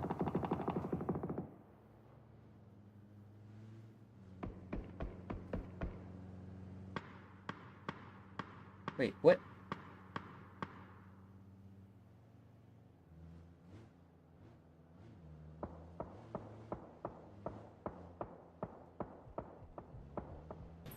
What are you saying, DJ? What? Life, where? What? Always end up in a hospital? Yeah. Unfortunately, I feel like that's true for most people, and then they can't afford it afterwards. So then they end up back in the hospital because they're not able to pay for food, and they get malnourished and everything, and have to go right back. Ooh, Tiggleton gets taken out by Roth in the MP5, just slowly rolling by him. Shrimsy and Kickstart. The last two for Falcons as Alcadzia rolled up on their 2-2 split. I think you are seeing things, DJ. I don't know what you're talking about. She's downstairs probably, like, sleeping at this point, honestly. I don't know. She's my little insomniac, to be fair. So, she's probably still awake until I go down there later. Oh, that nade gonna come out towards Infinite. He's just gonna push straight up towards the doorway, and he finds one! He finds a second! And he's able to hold off against Kill for Fun, who get eliminated as Lil Sweet comes in for some backup.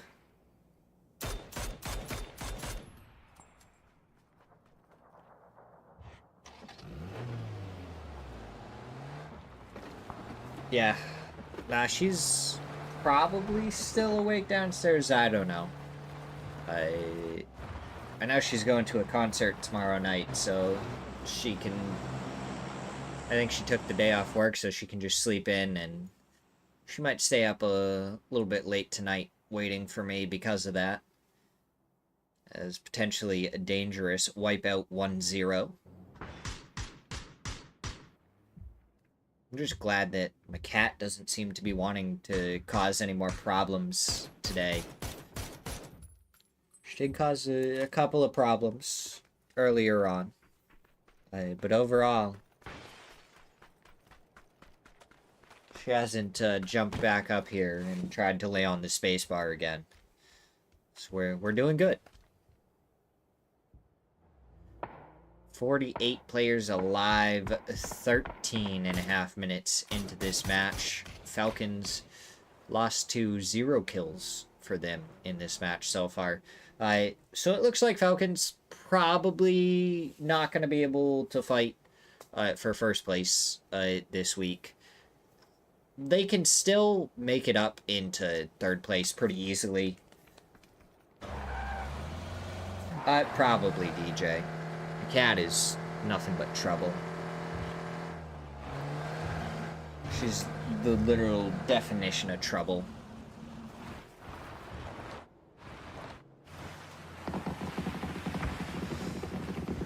Ooh, bandits, be careful as you drive by Team Liquid right there. Oh, No Limit Gaming can be driving by Rock up towards the north as well.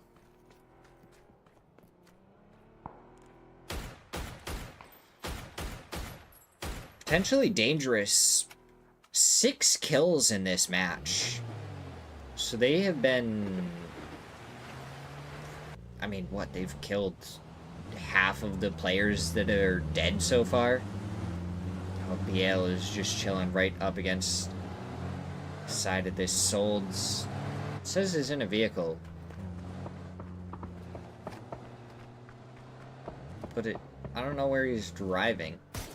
No Limit Gaming have now gone away from Rock. Solds is in a BRDM, so now they're crashing onto RBN, who's currently going to be in a 1v4. Tries to go for the knock onto one. He does find Rasties, Perhaps the nade not able to do anything. Benya with the jump shot through the middle of nowhere. I think Solds has disconnected based on the fact that he is still just sitting in the middle of nowhere.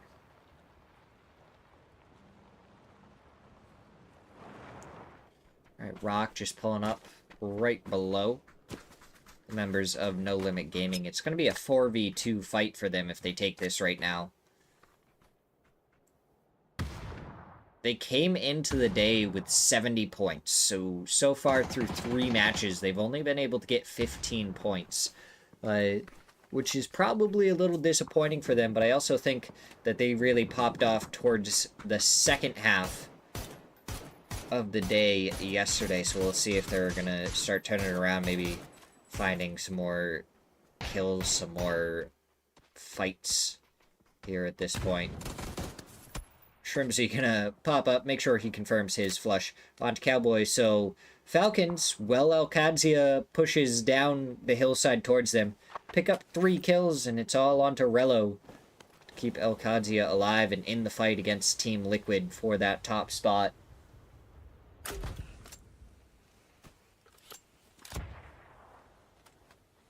No Limit Gaming, they were able to take this spot away from Rock. They got 1 singular kill while fighting for it, and now they have to move yet again. The hillside, all that it is. In Falcon and Coyote for AKA, I don't really know where their plan is to go.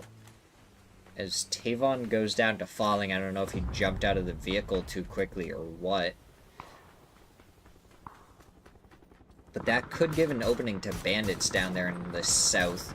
55 taking knocks from Berserk. Shots going out from Karak. He's looking over there. Psycho gets a knock on to 9. The shot's going on to Infinite. 1 or 2 more is all he needs to find. Now he just needs to find 1 more onto Infinite. Not able to find it yet. And Psycho with a second Panzer is able to take down Berserk.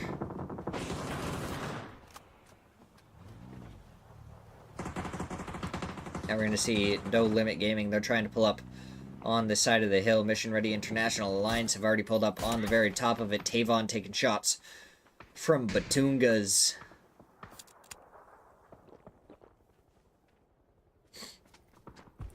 As 55 gets eliminated by Gats 9 and 0. So 3 different teams end up taking down 55.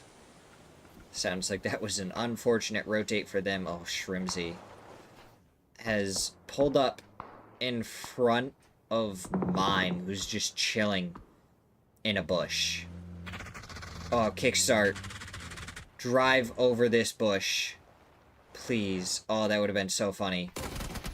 Oh, Kickstart did spot him out. DraftKings does get the trade. Mime gets flushed out by Shrimsy, who's now going to turn and try and take the shots back towards DraftKings. Unfortunately, not able to. And DraftKings able to take down Falcons, a.k.a. looking at the dead bodies like, what just happened here?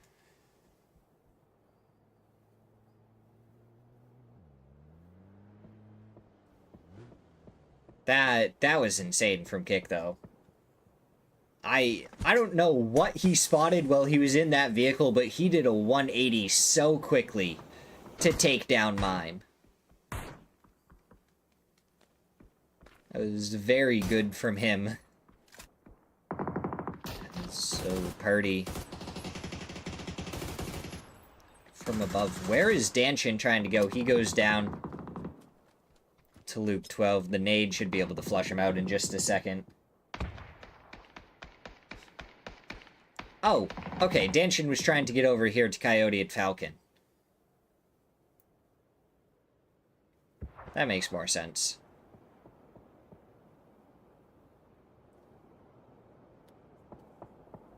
Coyote is really thriving, if you can't tell.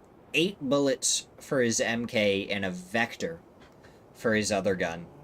And considering we're phase 5 and there is definitely more to do than super close range fights, he's just going to be really having a great time. Solds is somehow still alive, it says. But that doesn't make any sense. He's disconnected. He's probably dead at this point, right? His health bar is full. That really throws me off. Brasties does get a lot of damage onto BL. Santastico takes a headshot and a couple of body shots. He has the 3 gears, so that's going to keep him alive for a little while. Double nade from Kawazine in the kill feed. As we pop into the BRDM from Bandits. Yayi, it looks like, was prepping a nade for Cheetah. Now going to be prepping a nade of his own. HFit going to be driving straight towards Kawazine. Kawazine does take down Fachita, goes for the shots, takes down Yayi, but it's HFit that hops out of the BRDM to take him down. Fachita gets flushed out by Sparking.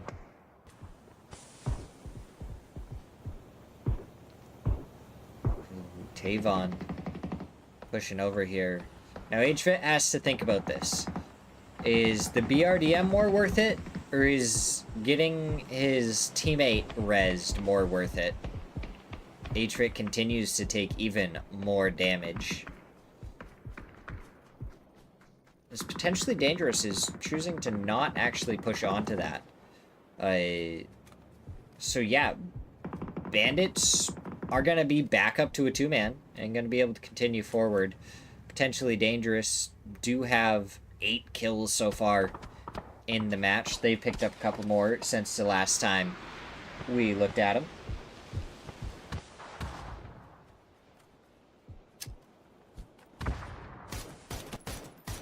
Oh. Well, Terran is also chilling, accidentally typing things. Sir.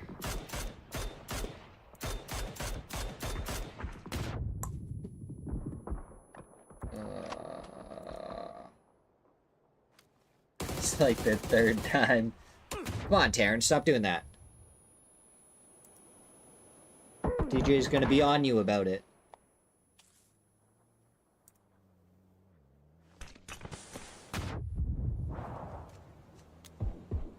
Benya gets knocked onto Longaray. No Limit Gaming fighting not today for this northern side of the zone. Not today. Probably some of their worst performances that we've seen out of this group. They've never been particularly strong, but they've also always gotten very good placement points. But so far, they've only gotten 10 placement points. Very different from how they normally play. Meanwhile, Potentially Dangerous are going through, clearing out Mission Ready International Alliance up to 12 kills. They have Luke 12 knocked as Gabru gets the knock there.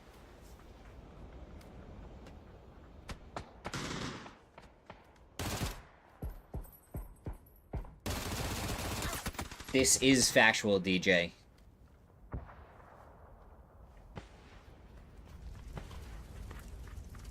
It would be much worse if we're accidentally scanning in work stuff on the official PUBG stream as Zero able to get the knock onto Raceys, and this is just back and forth between the teams, and it's all down to Zero in a 1v3 up against No Limit Gaming. Gets the knock onto Benya into a 1v2. Danny on the edge of the zone at that tree. Zero does know where he is. He just doesn't know where the other player is. And now Danny has moved spots a little bit. He's got to try and push this matter. He has the smoke to work with. Prep a nade, throw it forward. Probably going to hit the edge of the tree. Benya is going to get rezzed. Okay, that's a good nade there from Zero. Throw it where you already know one player is knocked. It does go off, doesn't get the flush. So that res should be able to come through, and it's going to be back into a 1v3. Now we hop over back to Potentially Dangerous versus Liquid. Knocks are traded. Tavon in a 1v2, Sparking with beautiful stuns to make sure that he cannot see a single thing. Luke 12 going to continue to wrap. Sparking just ahead on that smoke. Gabru has made it over here. Tavon trying to spot out Sparking. He does hear him. Oh, you gotta go for Gabbru right now if you want to get him. Does look like Gabbru is going to end up going down. Luke 12 finds the final shots onto Tavon, and down goes Potentially Dangerous. They had a phenomenal match with plenty of kills, but we are down to our top 4, and it is broken and battered teams. No Limit Gaming, 2 players. Team Liquid with 2 players, aka the same. Only 2 players up for them, and Zero is the last player left standing for Not Today.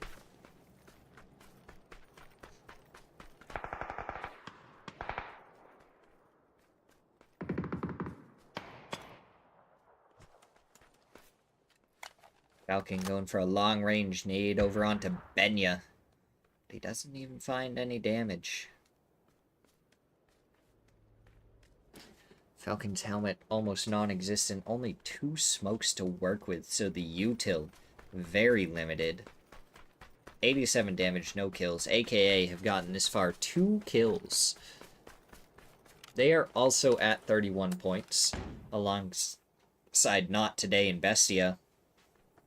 The difference being AKA has gotten a lot more placement points.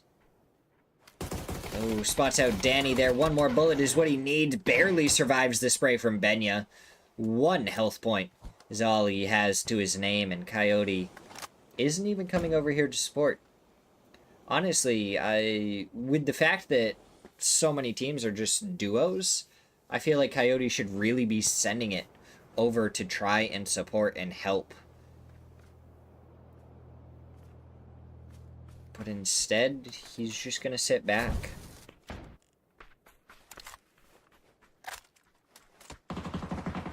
And now it's Zero from the other side. Gets a knock onto Benya. Danny trying to push over this hill. Falcon didn't have any heals, so down he goes. Takes a headshot from Danny. Coyote a little bit farther. There we go. Takes him down. And now it's a 2v1v1. Coyote pushing forward. Going to be trying to go for the res. Nade maybe not thrown quite as far as he wanted. Sparking does finish off Coyote. And now it's a 2v1 Zero up against Luke 12 and Sparking. Team Liquid with 12 kills. Zero has been spotted out. And I imagine Team Liquid is just going to push straight towards this. Try and finish off this fight.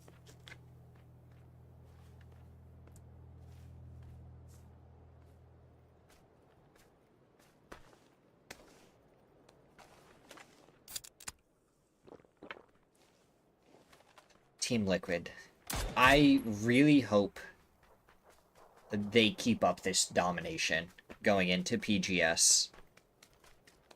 It's been so good. They barely missed out going to the other 2 PGSs. And now it's going to be their time to shine, to show up and show everyone why they deserve to be there. Because they just continuously dominate in any events they take place in. And I mean, yeah, there was a little bit of a lull because they weren't able to make it into the last PGSs. But by no means have they slowed down during that time.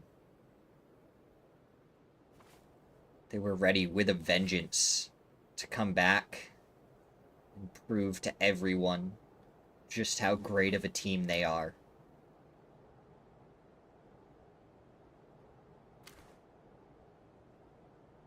Then on the other side right now, we have Not Today. Zero. 839 damage, but only 4 kills. He has played this match very well for Not Today, and even though they didn't have a ton of placement points or too many kills, he's gotten them a good chunk of points. 4 kills. And up into a 2nd place, and he probably spotted out Luke 12 right there. Yeah, there we go. Did spot out Luke 12. Luke 12 definitely spotted him in return, and combined with Sparking on the low ground, down goes Zero. Team Liquid win match number 10 with 13 kills alongside. Potentially Dangerous also had 13 kills before they went down. So, two very impressive games from them. And what? So, Akadia won game one and game three. Who won match two again? It was literally just up on our screen not too long ago. Was it? Oh, it was Furia. I was gonna say, are we going like back and forth between Team Liquid and Alcadia? But that didn't seem right to me. Yeah. So Team Liquid, first place, 129 points. Second place is Alcadia with 96. And all of a sudden, Team Liquid looking very strong to just keep first place. Alcadia, 96 points in second place. Third place is potentially dangerous. Fourth is Rock. Fifth is Furia. Sixth is Mission Ready International Alliance. Team Falcon, surprisingly, not a lot of placement points. They have 56 kills, though. So they're doing very good getting kills, but just unfortunately have not been getting the placement points to go alongside them. Alcadia, 3 wins. And I feel like this is something that we've seen from Alcadia quite consistently, especially if we look at PAS. I think they had, what, like 5 wins or something, but they only got, like, second or third place.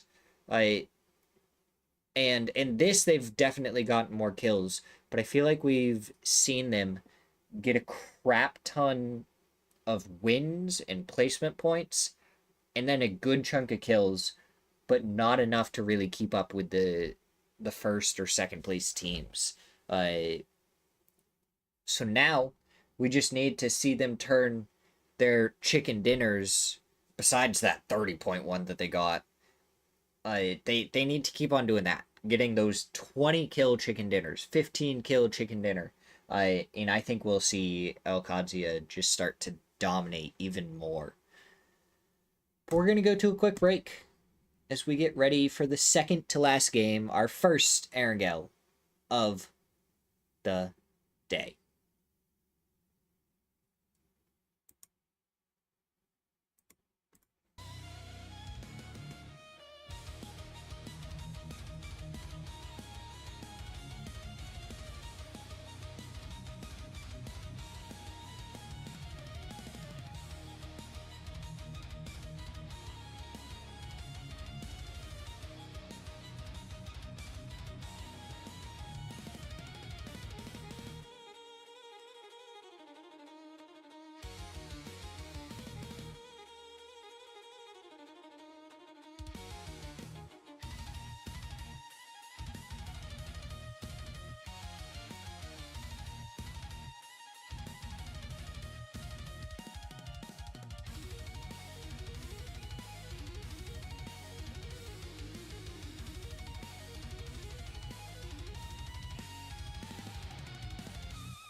Telling you what, this cat...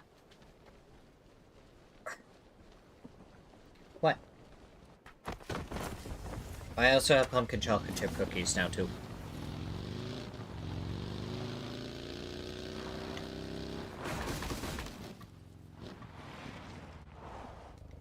Nobody needs to see your touch hole.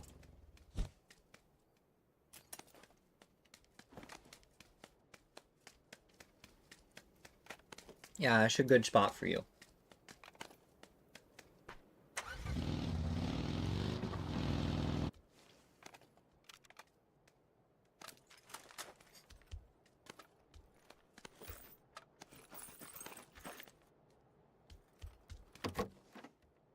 There we go. All right. Looks like RBN has already taken down Leo.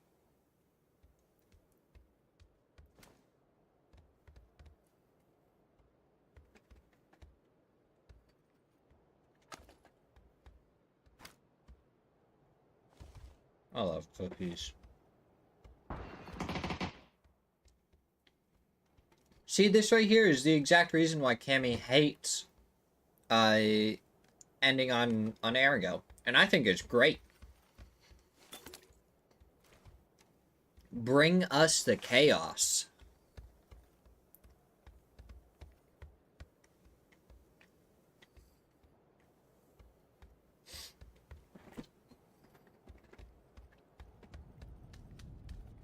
Having half the zone on Millie Island, half the zone off Millie Island. This is great. I can't wait for this chaos to unfold.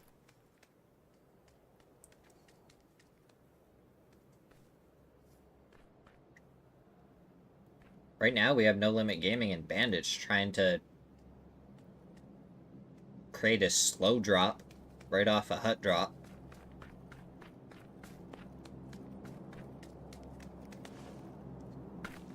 Batungas is trying to make something happen.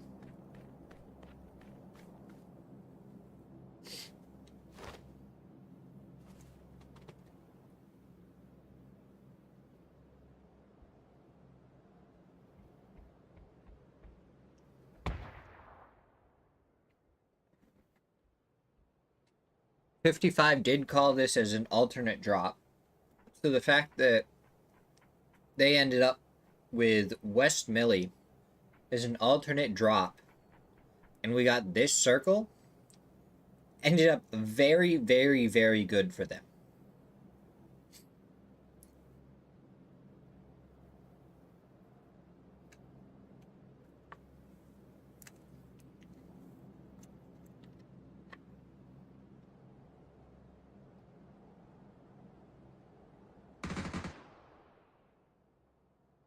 Alright, bandits. What can you do?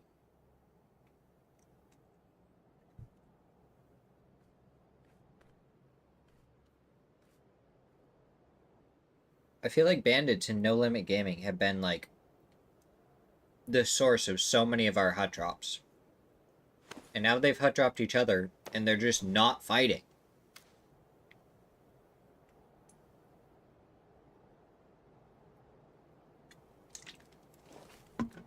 Come on, just fight each other already.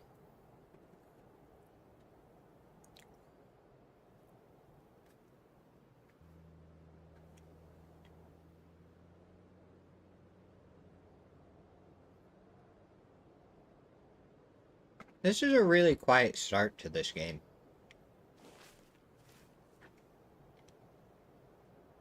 Besides the fact that, theoretically, we have this hut drop going on.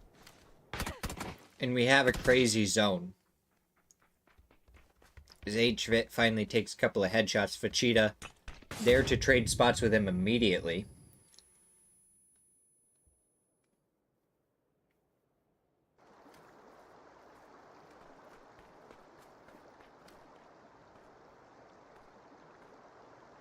Oh, Yayi could be the first to fall.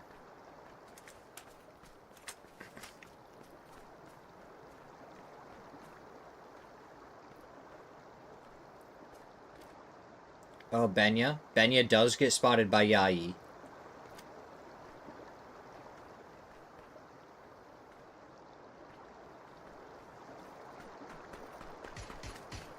You have Danny right next to him. On the other side, that could be a problem. Oh.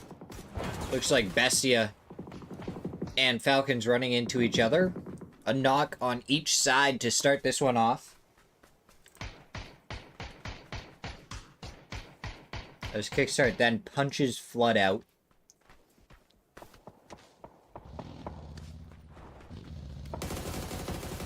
Smirzera trying to flank onto Tickleton. He almost turns around on him, but Kraken is there to give some covering fire to Smirzera. Otherwise, he probably would have gone down. And, wow. Kraken then picks him up and puts him on the back of the buggy. As we stare into his eyes.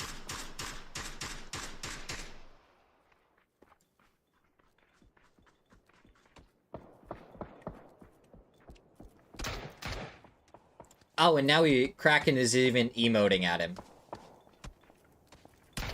At least he emoted that he loved him, right? I mean, that was the kiss emote.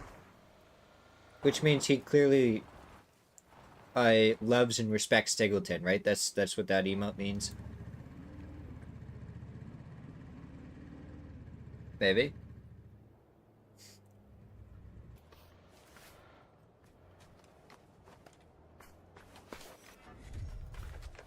They're trying to fight one team in phase 1. And they end up getting shot in the back. But to be fair, like 40% of the zone is unplayable because it's water. Because we have the giant river going all the way through it. So it's not that ridiculous that Furio was actually in that spot to do some damage. Now Falcons, on the other hand, have a Birdum. So if they can get it off the cliffside into the water without flooding the engine or flipping it upside down, they're good to go. They can cross anywhere.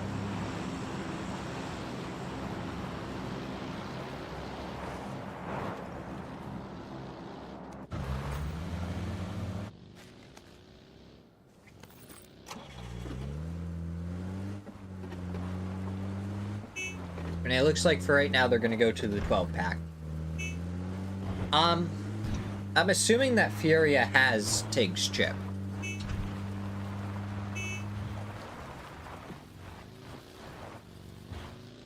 What they do with Tig's chip, I don't know. I'm a big fan of the whole put the chip into the middle of the field. Like, there was one time where I got someone's chip, and it was a military base. I two people's chips. And I dropped one of the chips in the middle of the bridge, and then I kept on going, and all the way on the southern side of Military Island, I dropped it right in the middle of the open. I think I dropped it, like, oh no, they went off of the map. It was just to the south of a military base that I dropped it. Like, right near planes and everything. Just to mess with people.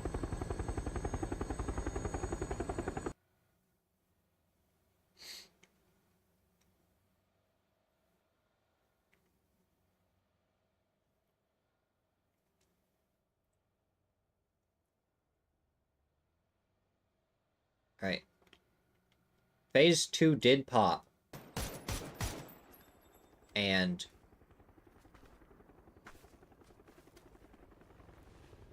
oh, yeah, fair enough. We went very much to the east. But now we know for sure that this should be a military base ending.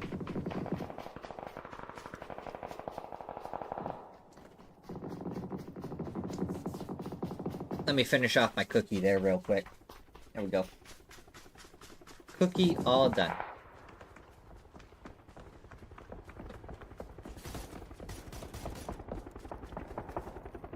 as Rock take down and flush Tony.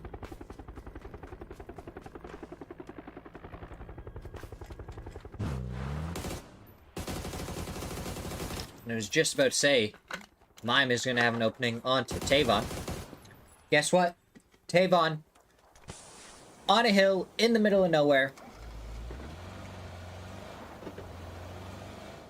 Kickstart went for the chip. Perfect. Good. They have control of 12-pack as well, so they should be able to get the res pretty easily. As they randomly run into No Limit Gaming all the way out here. But that's okay. A squish! Oh, dude, hopefully within the next week or two, I'm going to get some emotes getting worked on, and we're going to try and get some animated emotes. I'm going to try and get one for a mortar exploding on people. I'm going to try and get one for a vehicle running over people. Both a UAS and a Dacia, I think. I'll get both of them. Go and squish. Oh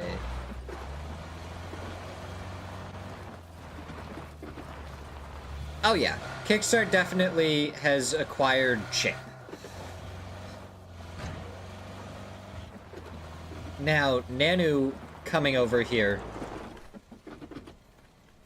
is unknowingly not a great play for him. Because H-Win is right on the other side here. So it looks like Shrimzy is the one that actually ended up with the chip. Calls him back. And again, I don't know how well it works, but I feel like you can definitely send the Birdum over the cliffside. I just think that it has to land the right way.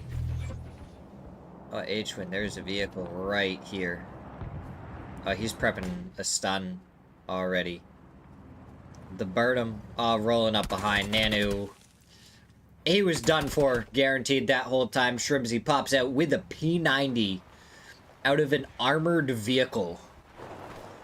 Because you can definitely fight that somehow, some way.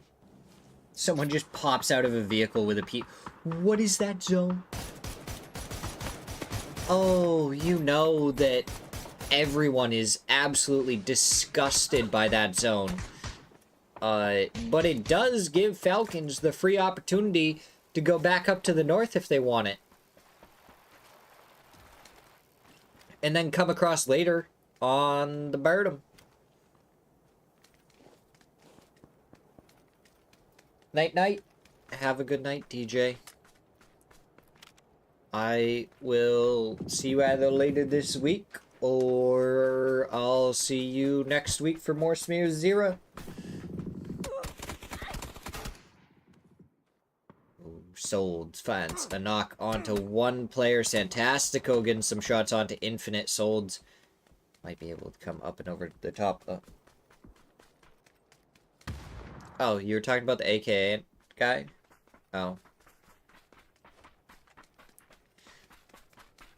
Really, you should be saying that to Danny, because Benya just knocked his own teammate in that fight between Alcadzia and No Limit Gaming. Mavlicon!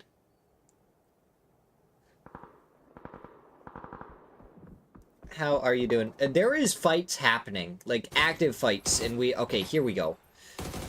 Alcadzia versus No Limit Gaming. Cowboy making his way over. He takes down Benya. Yeah, wow, look at that kill feed. MRIA taking down 55. We just saw Alcadzia finish off a team, and now Pippa, the last one left for 55. Where's he gonna go? Well, Mavlicon, these pros, are absolutely doomed with the circle that we have right now. Tiggleton got rezzed, and now he got a kill. Can he go for any more? He did. He got Coyote as well, takes down AKA, and now we have Bestia up against Team Liquid. Vinny finds the knock onto Purdy, trying to go for the pre-nade.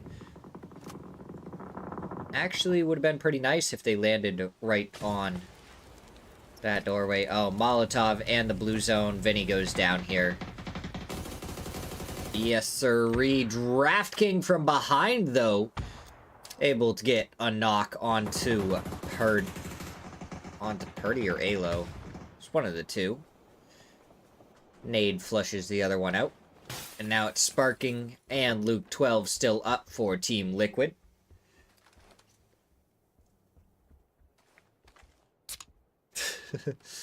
Terran isn't playing, but we have determined Gunner fishes too much. I vote for Terran as coach. We're trying to spread that propaganda and see what happens.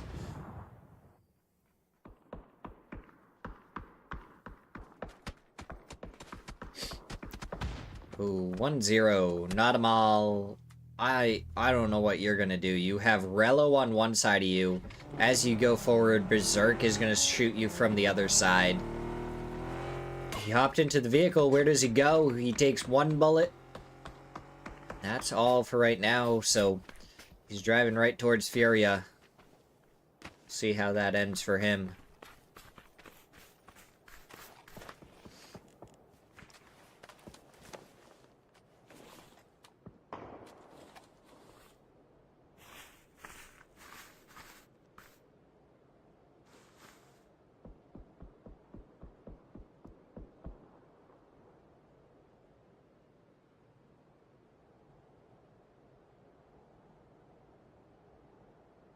What is Alcadzia doing? They're just laying down here?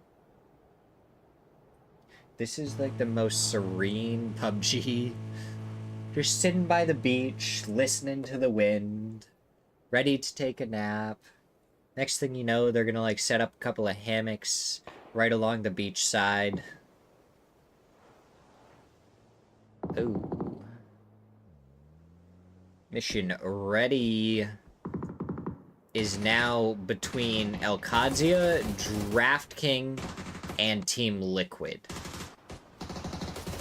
That is a rough spot to be as Roth gets a knock onto Vox.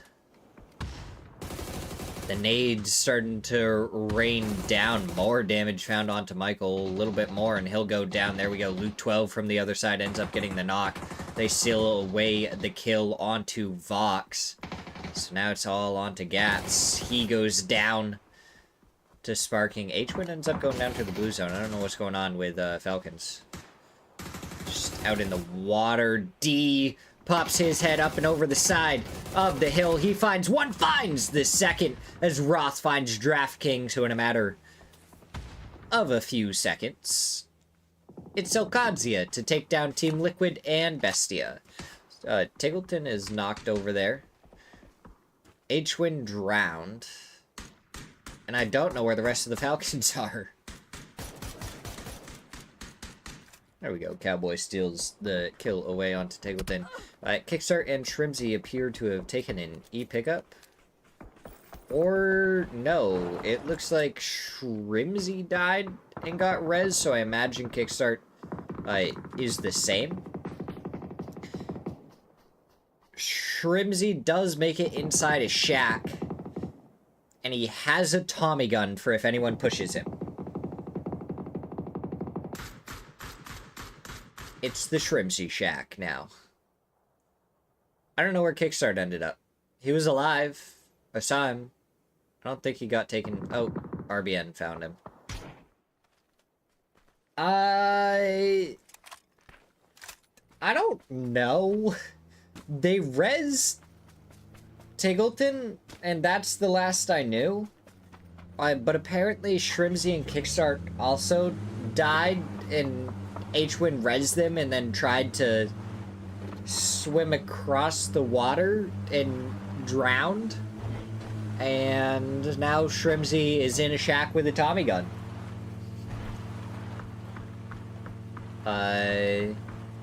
with 5 teams left. So they got some placement points.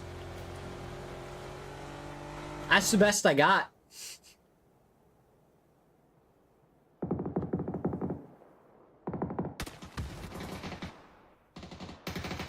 Berserk taking on Rock on this southern side of the zone. BL taking down low. RBN in the smoke on the side. Nades do rain down towards him. Not able to find the knock as he gets closer to his teammates. That's a good nade towards Infinite. Fortunately, he is able to avoid it for long enough. And Alcadzia wanted to take the shack, so they did it with a Panzer. And unfortunately, Shrimzy had no chance against a Panzer.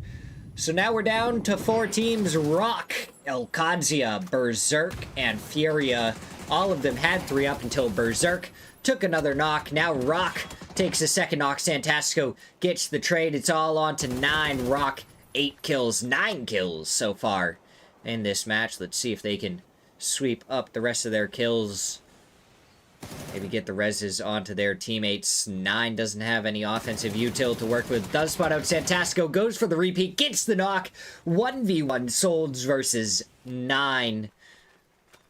And for Rock, it's literally their entire team that needs to get rezzed afterwards. Those Molotovs going out are going to find the damage on to 9. He may go down to them in just a second. No, survives on a tick, and now he's pushing forward. Solds trying to make the peaks around. Gizira is the one that ends up getting the kill, and now Solds can't do anything about it. Berserk gonna get all their kills stolen away as D finishes off Rock from the other side. So now it's a 4v3 Alcadzia versus Furia.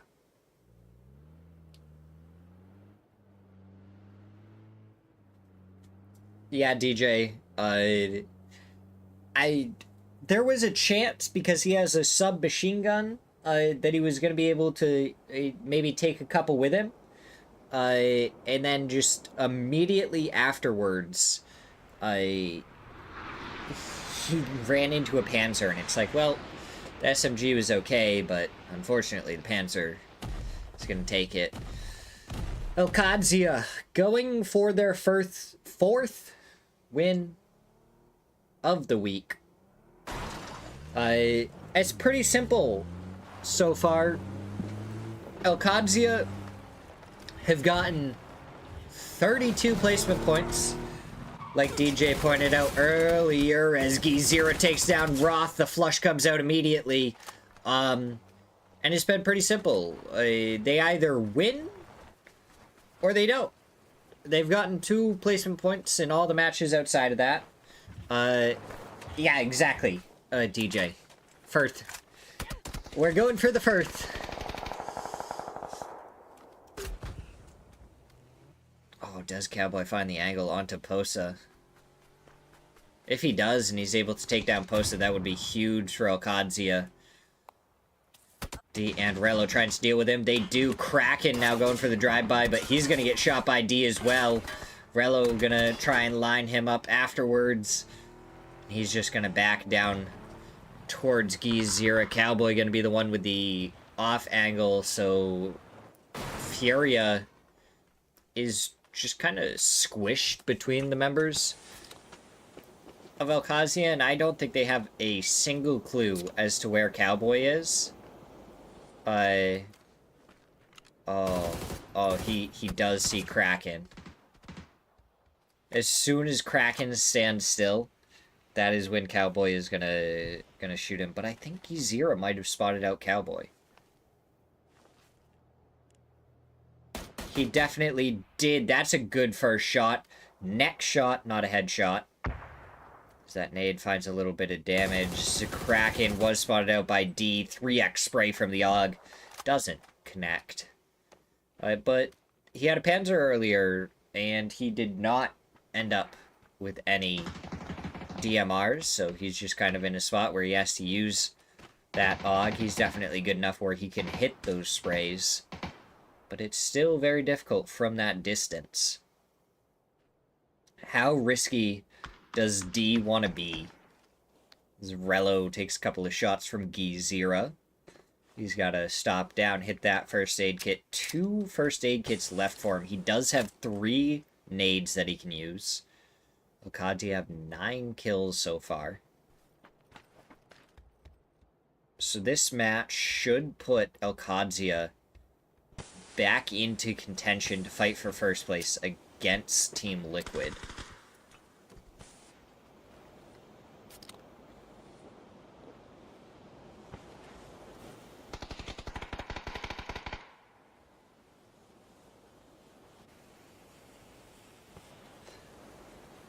Oh, Cowboy ended up getting a crate drop right on top of him as well, so he got some new 3 gear.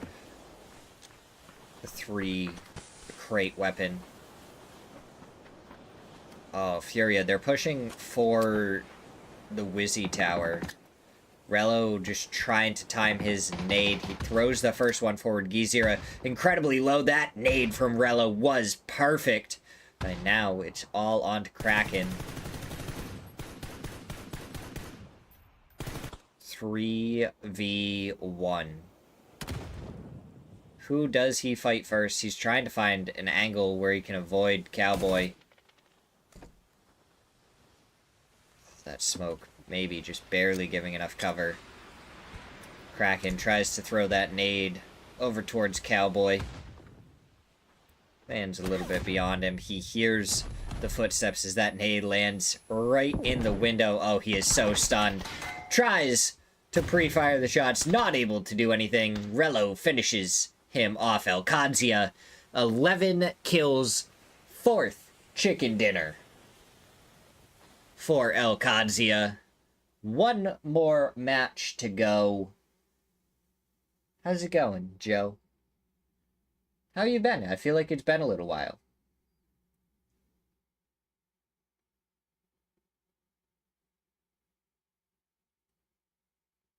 Oh, that is hilarious, Joe. Oh, alright. Looking up the updated leaderboard. Team Liquid, 136. Alcadzia, 117. Definitely doable. Alcadzia can try and bridge that gap. They just need a strong win, and they really need Team Liquid to go out early. Furia, Rock tied for 101 points apiece. Potentially dangerous, still within striking distance to try and take one of those top 3 spots. Furia, Rock can still make it up to second place. Plenty of movement that can still happen. Down towards the bottom, currently in relegation, we have Bestia, Berserk, 1-0, and Kill for Fun. Falcons are looking okay. They're getting kills.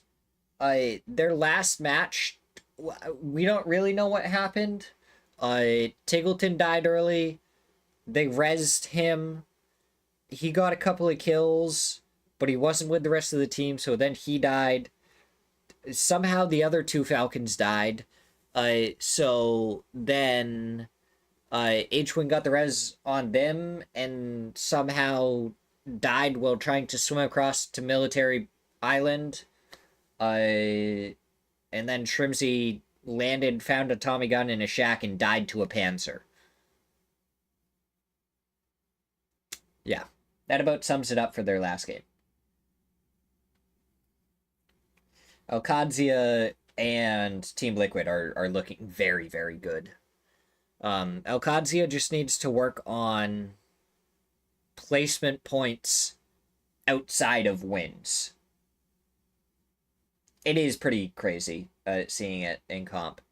But yeah, Team Liquid is looking ridiculously good. Alcadzia just, besides their wins in these 11 matches, they have 4 wins, which is amazing. They have 2 placement points. Like, on top of getting 4 wins, if you're gonna, you want to try and get some, like, 4th places, some 5th places, even some, like, seconds, or really not seconds, 3rd places, stuff like that. But they're just not. They're just, like, either winning or not getting in placement points right now, and it's crazy to see. but we're gonna take a quick break. We're only gonna run a minute and a half of ads because we do have enough pre-roll to last us most of the rest of the day. So we're gonna run a minute and a half. We'll be right back for the final match of today. Have a good night, Joe.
All right, here we go. A final match of the day.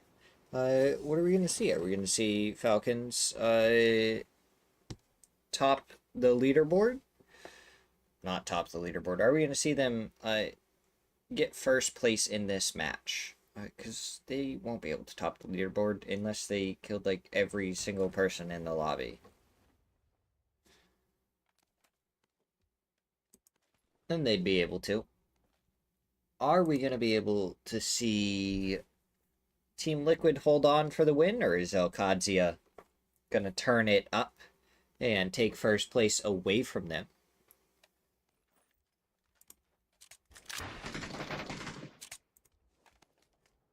just curious. Let's see. Who's live that we might be able to raid after this? As, would you believe it, 1-0 and Not Today are hut dropping each other. Longaray takes down AK-47 with the UMP headshot. Shane's live. Jinx is live.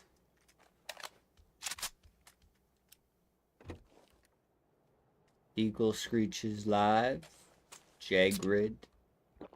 Pippa. Yeah. Okay. There's a few people that are live. If you guys have anyone you want to raid towards the end of this, let me know now and we can be prepared to raid them.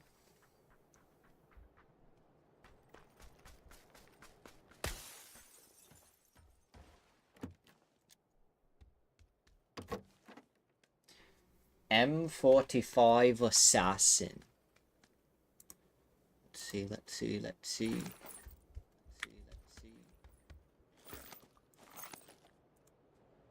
Good.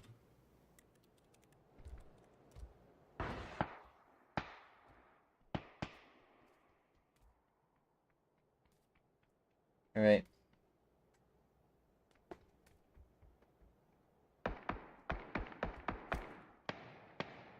No Limit Gaming, also hot dropping bandits.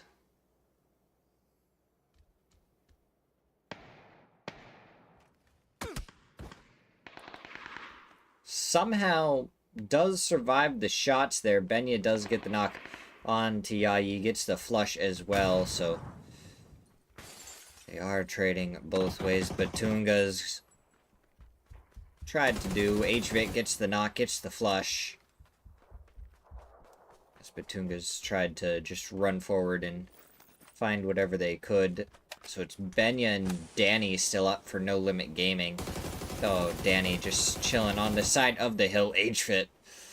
A little bit messy of a spray right there, but he is able to hit the final couple of shots that he needed to get the knock on to Danny. Gets the flush as well. Benya, the last one standing.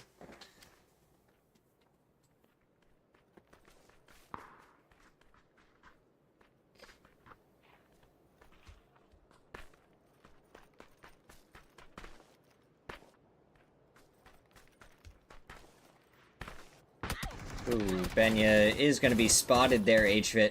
Trying to go for a couple of quick peeks right afterwards. Moves to a different side of the fence just in case. Benya predicted it. Down goes HVIT.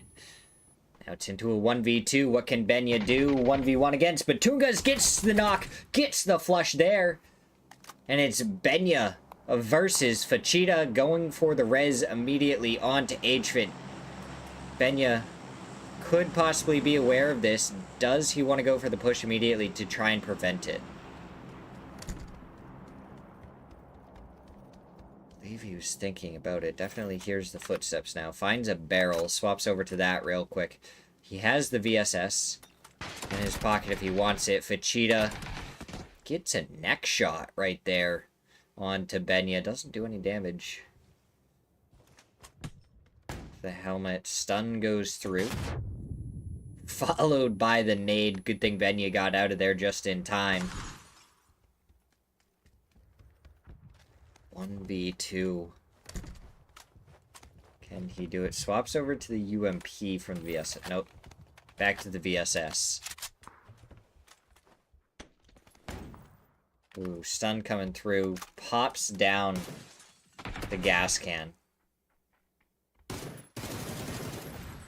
Does explode the gas can. Is it going to spread far enough to do any damage to Fachita? It does not. Gets a couple of shots onto HVIT to do some damage before they come back in. He has a Molotov on... wasted Molotov, in my opinion. Bestia gets eliminated by Furia. Wasted Molotov. So, with this, there's a window right around the corner. And I feel like you wait to hear them pushing. You have the Molotov, like, already out, so the sound goes away. And then as soon as you hear them run up, you throw the Molotov there. Yeah, see, this window right here, if you just have it all prepped and ready, then as soon as they're running up like that, you can try and do it as Fachita is able to hit the final shot, and Benya goes down for no limit gaming.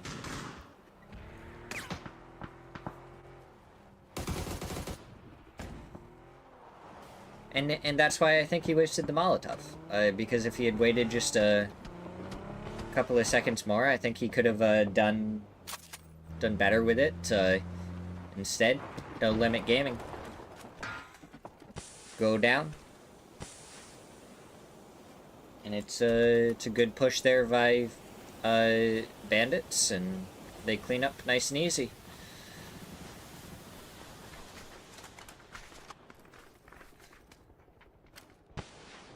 Oh, BL just waiting for his opportunity to strike. Yeah, I was gonna say Gabbru definitely saw him right there. The stun's going out. And Gabbru finds the shots. Rock eliminated 14th place. Oh, Cacao takes so much damage. Trying to make it down just behind the shack so Furia can't shoot him anymore. But he's running out in the open. Hide behind the shack for a second. Heal up. Worked out anyways. You're doing good.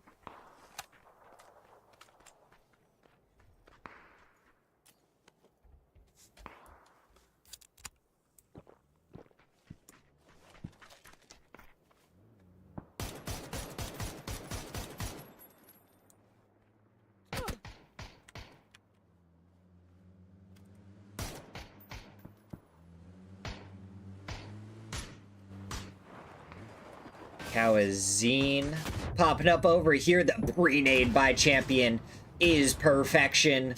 Posa gets the trade onto Champion.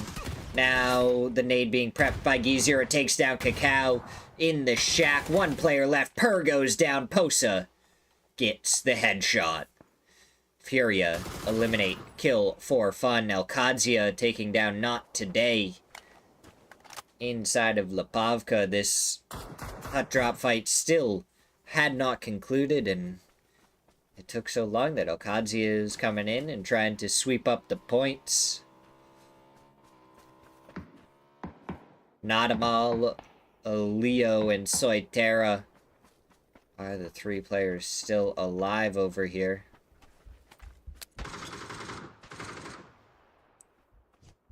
Shots do go through that. Nade maybe finds the knock. It does find the knock onto Leo. That one to follow it up. Should be able to get the flush. Doesn't. He must be just outside of that room. Blue zone is here now. It's going to start doing just the tiniest amount of damage. As Nade getting prepped by Roth, he throws it forward. Still doesn't find any damage. One player is left. Nadamal does get the knock onto Rello. But Elkadzia there for the trade, so D takes him down. Cowboy, I believe, spotted out Soitera. Gets one shot onto him immediately. Not able to get any follow-ups, and Roth finds the angle, takes him down. 8 teams remain in our final match of the day, and there is so much space in this next zone. Because everybody has decided that it is balls to the walls here in this one.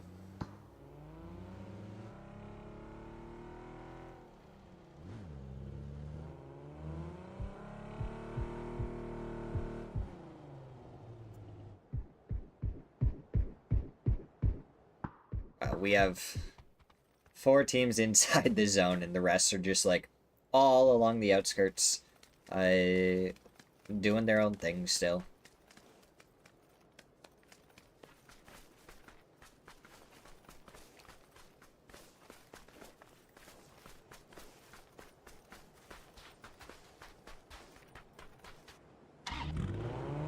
Alright, yeah, I mean, Bandits are just barely coming in over towards school. AKA hasn't made it in yet. Furia are over at Yaz. Elkadzia are in Lipovka. It is phase 2. There is half a lobby alive right now. That's crazy. And Furia still may somehow run into Mission Ready International Alliance. Why Kawazine and Gizira aren't just looting up in Yasnaya is beyond me. You hit literally one apartment there. You're good to go. You don't have to worry about this. Okay. They're going down into Alamo, and Tiggleton is ready to make them pay. There is plenty of bodies down there, so it's not a bad play, but Falcons have decided that this is a push they want to try and take with two players just getting res. Shrimzy does get the knock onto Kawazine. Kickstart gets Posa. Kawazine ends up taking down himself and gets the knock onto Shrimzy with that death nade. Posa gets flushed out by Kickstart. Somehow Gizira survives the shorty. Is able to take him down. One player left on Furia, and guess what? Mission Ready International Alliance are more than ready to cause some problems over here as well. H-Win trying to go around the side, make sure Kraken can't do anything. Vox ends up finishing off the last member, so H-Win pushes himself right up against the side of the wall. And guess what? Kadzia Cowboy is coming right over to this position too. Oh, Vox was spotted. H-Win gonna reposition. His gun sticking straight up in the air probably gives him away, though. I don't know if Shrimzy... Okay, Shrimzy is going to be able to get res, but I think Okadzia might be able to find an angle. You're definitely going to need to throw a smoke out onto Tiggleton. Okay, smoke does come out. Falcon should be good for a second. Mission Ready is going to take the spot that Falcons previously had, and Alcadzia are looking to focus and keep Falcons inside of Alamo.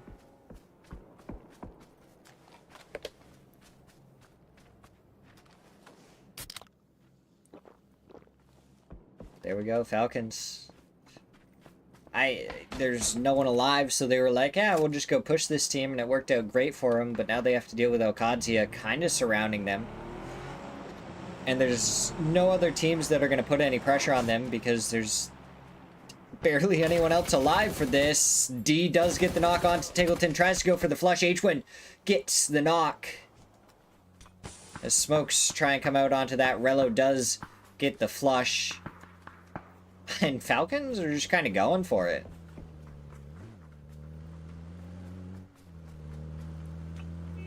Nanu somehow steals the kill away onto D.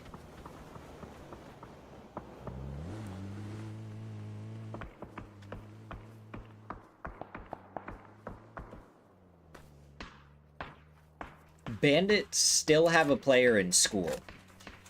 Fachita, trust me, you can come over into apartments. There's no one around. You guys can move so much closer to all of this as Falcon gets a knock onto Cowboy. Shrimzy just hits the deck. Kickstart is knocked. Gats is spotted. One more bullet. There we go. Shrimzy gets the knock. Kickstart is unfortunately gonna go down here. They are not gonna be able to get over to him in time. Gats gets stolen away by HVIT. So Falcons are getting a bunch of knocks, and they're just all getting stolen almost immediately.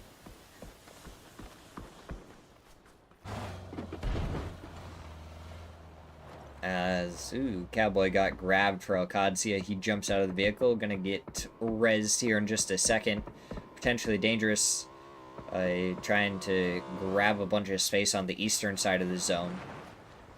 And I just find it funny how these teams are playing it. Because all of them are, like, taking so much space and everything everywhere.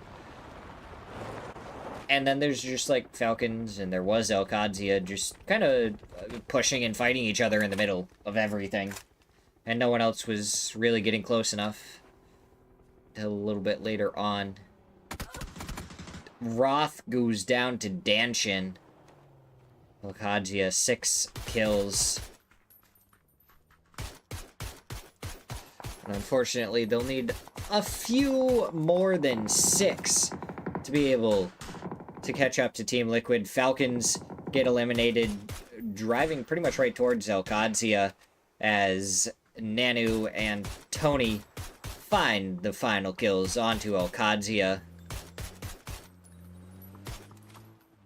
As Tony continues to shoot over towards AKA.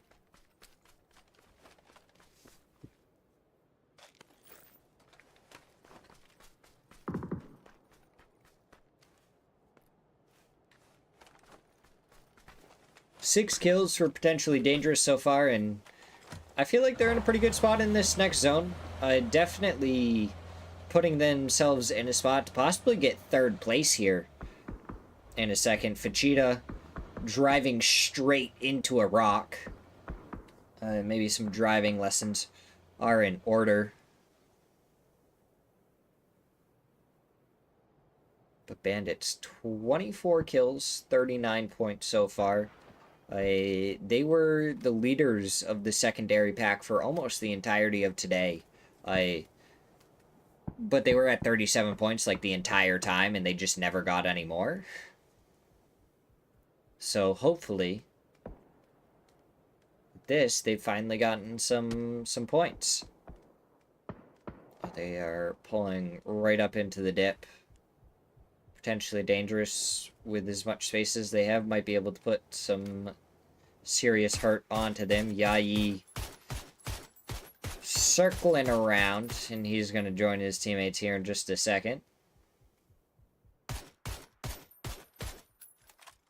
They do make it into the dip.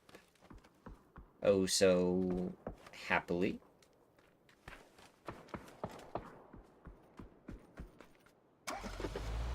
Alright. Look at that. Alamo completely empty at this point.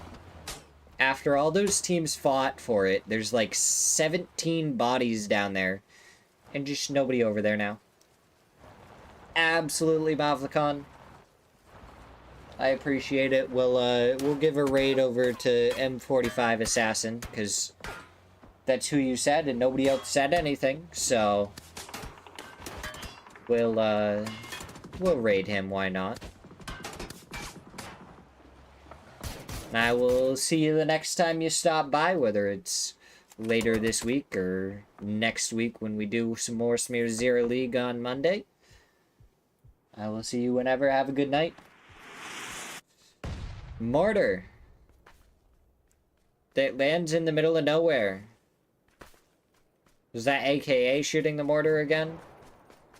No, it's Glock.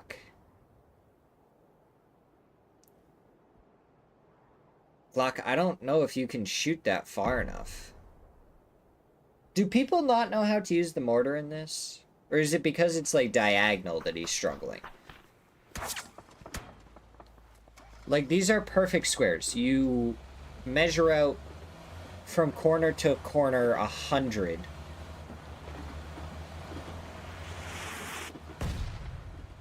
Okay. That mortar, I feel like, actually would have hit, but now they're just driving forward. Oh, he's gonna accidentally run over Tavon! Oh, he shoots him before he runs him over. I was gonna laugh at the squish. Glock takes down Fachita. HVIC gets Glock. Tony coming over here. Tons of damage done to both sides. Yayi gonna be the one to take some shots over towards Tony now. 55 looks like they may want to get involved. Yayi gonna deal with a couple of nades. He goes down. Gabru is the one that finds him. As RN0 finds Gabru from behind. HVIC gonna be trying to go for the res onto Fachita. Tony, the last one up for Potentially Dangerous.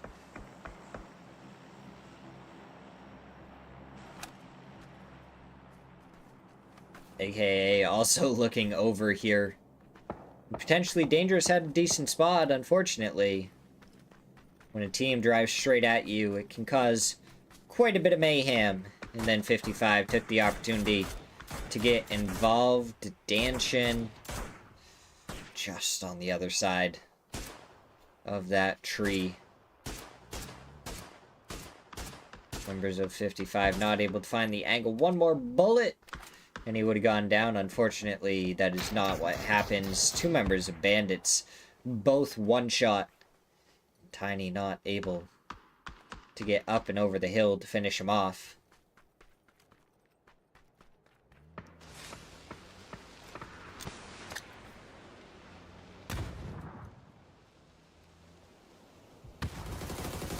That nade goes out. Great spray from Tony, able to take down the members of Bandits. We have 4 teams left. 55, aka Mission Ready International Alliance, and Potentially Dangerous. You never know. Tony could be potentially dangerous.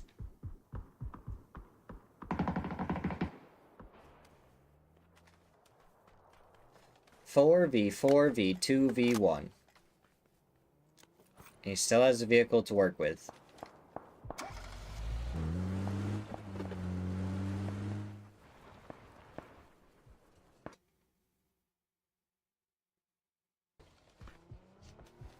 I've kind of gone super far into this, and it's just going to be quiet. Potentially Dangerous did end up with 9 kills in a 4th place. They could still climb a little bit higher depending on how well Tony can survive. He's throwing down some emergency cover, some smokes to try and make it as far as he can. There's a dead body here, so he can grab what he needs, gets a little bit more ammo, and now he's going to hop in the vehicle and drive forward.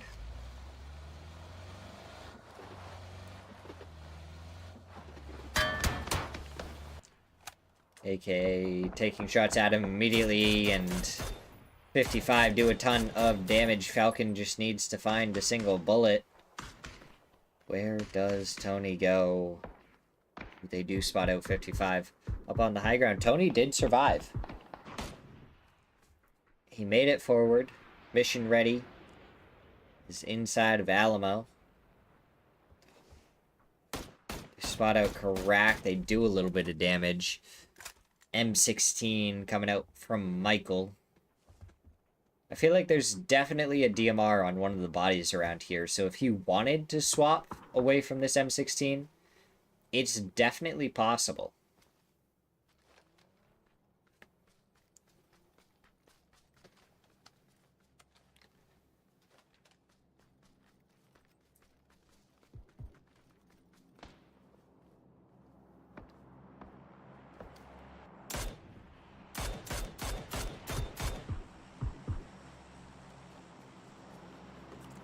Danchin grabbing some 3 gear, did not grab the weapon.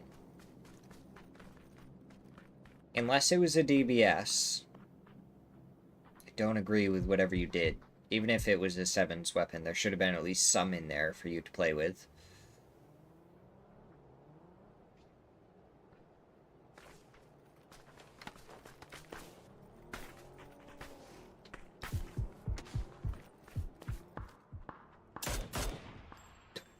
Danchin brought down to half.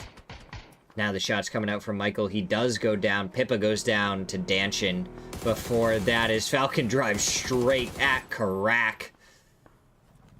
Before getting taken down and delivering a little bit of ammo. Because Karak only had 15 bullets left in his AUG.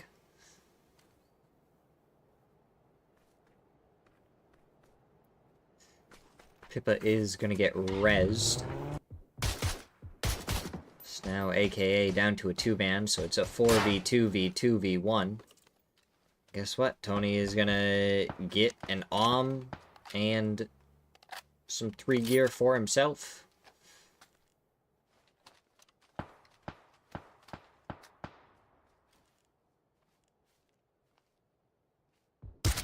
Oh, tries to go for the shot onto Coyote.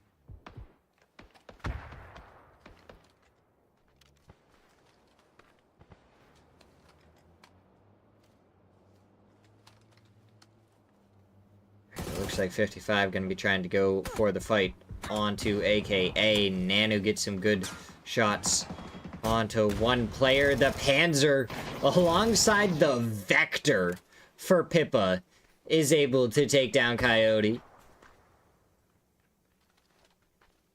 Tony getting pushed by Michael in Vox. 1v2 finds the shots onto one, not able to get the knock. Vox takes him down. And down goes Tony. Pippa finishes off Nanu. but only after Nanu got a knock onto Psycho. Pippa gonna be the last one up as Smirzera goes down to Michael. Oh no, Karak is still up on the hillside. The shots come out. Down goes Karak from Michael. And now this is 2v2. Shots go out towards Pippa. Not able to find them. Psycho does find the knock on to Michael. So now it's all on to Vox in a 1v2. Pippa taken out of the vehicle as he's trying to rotate around. So it's a 1v1 Psycho versus Vox.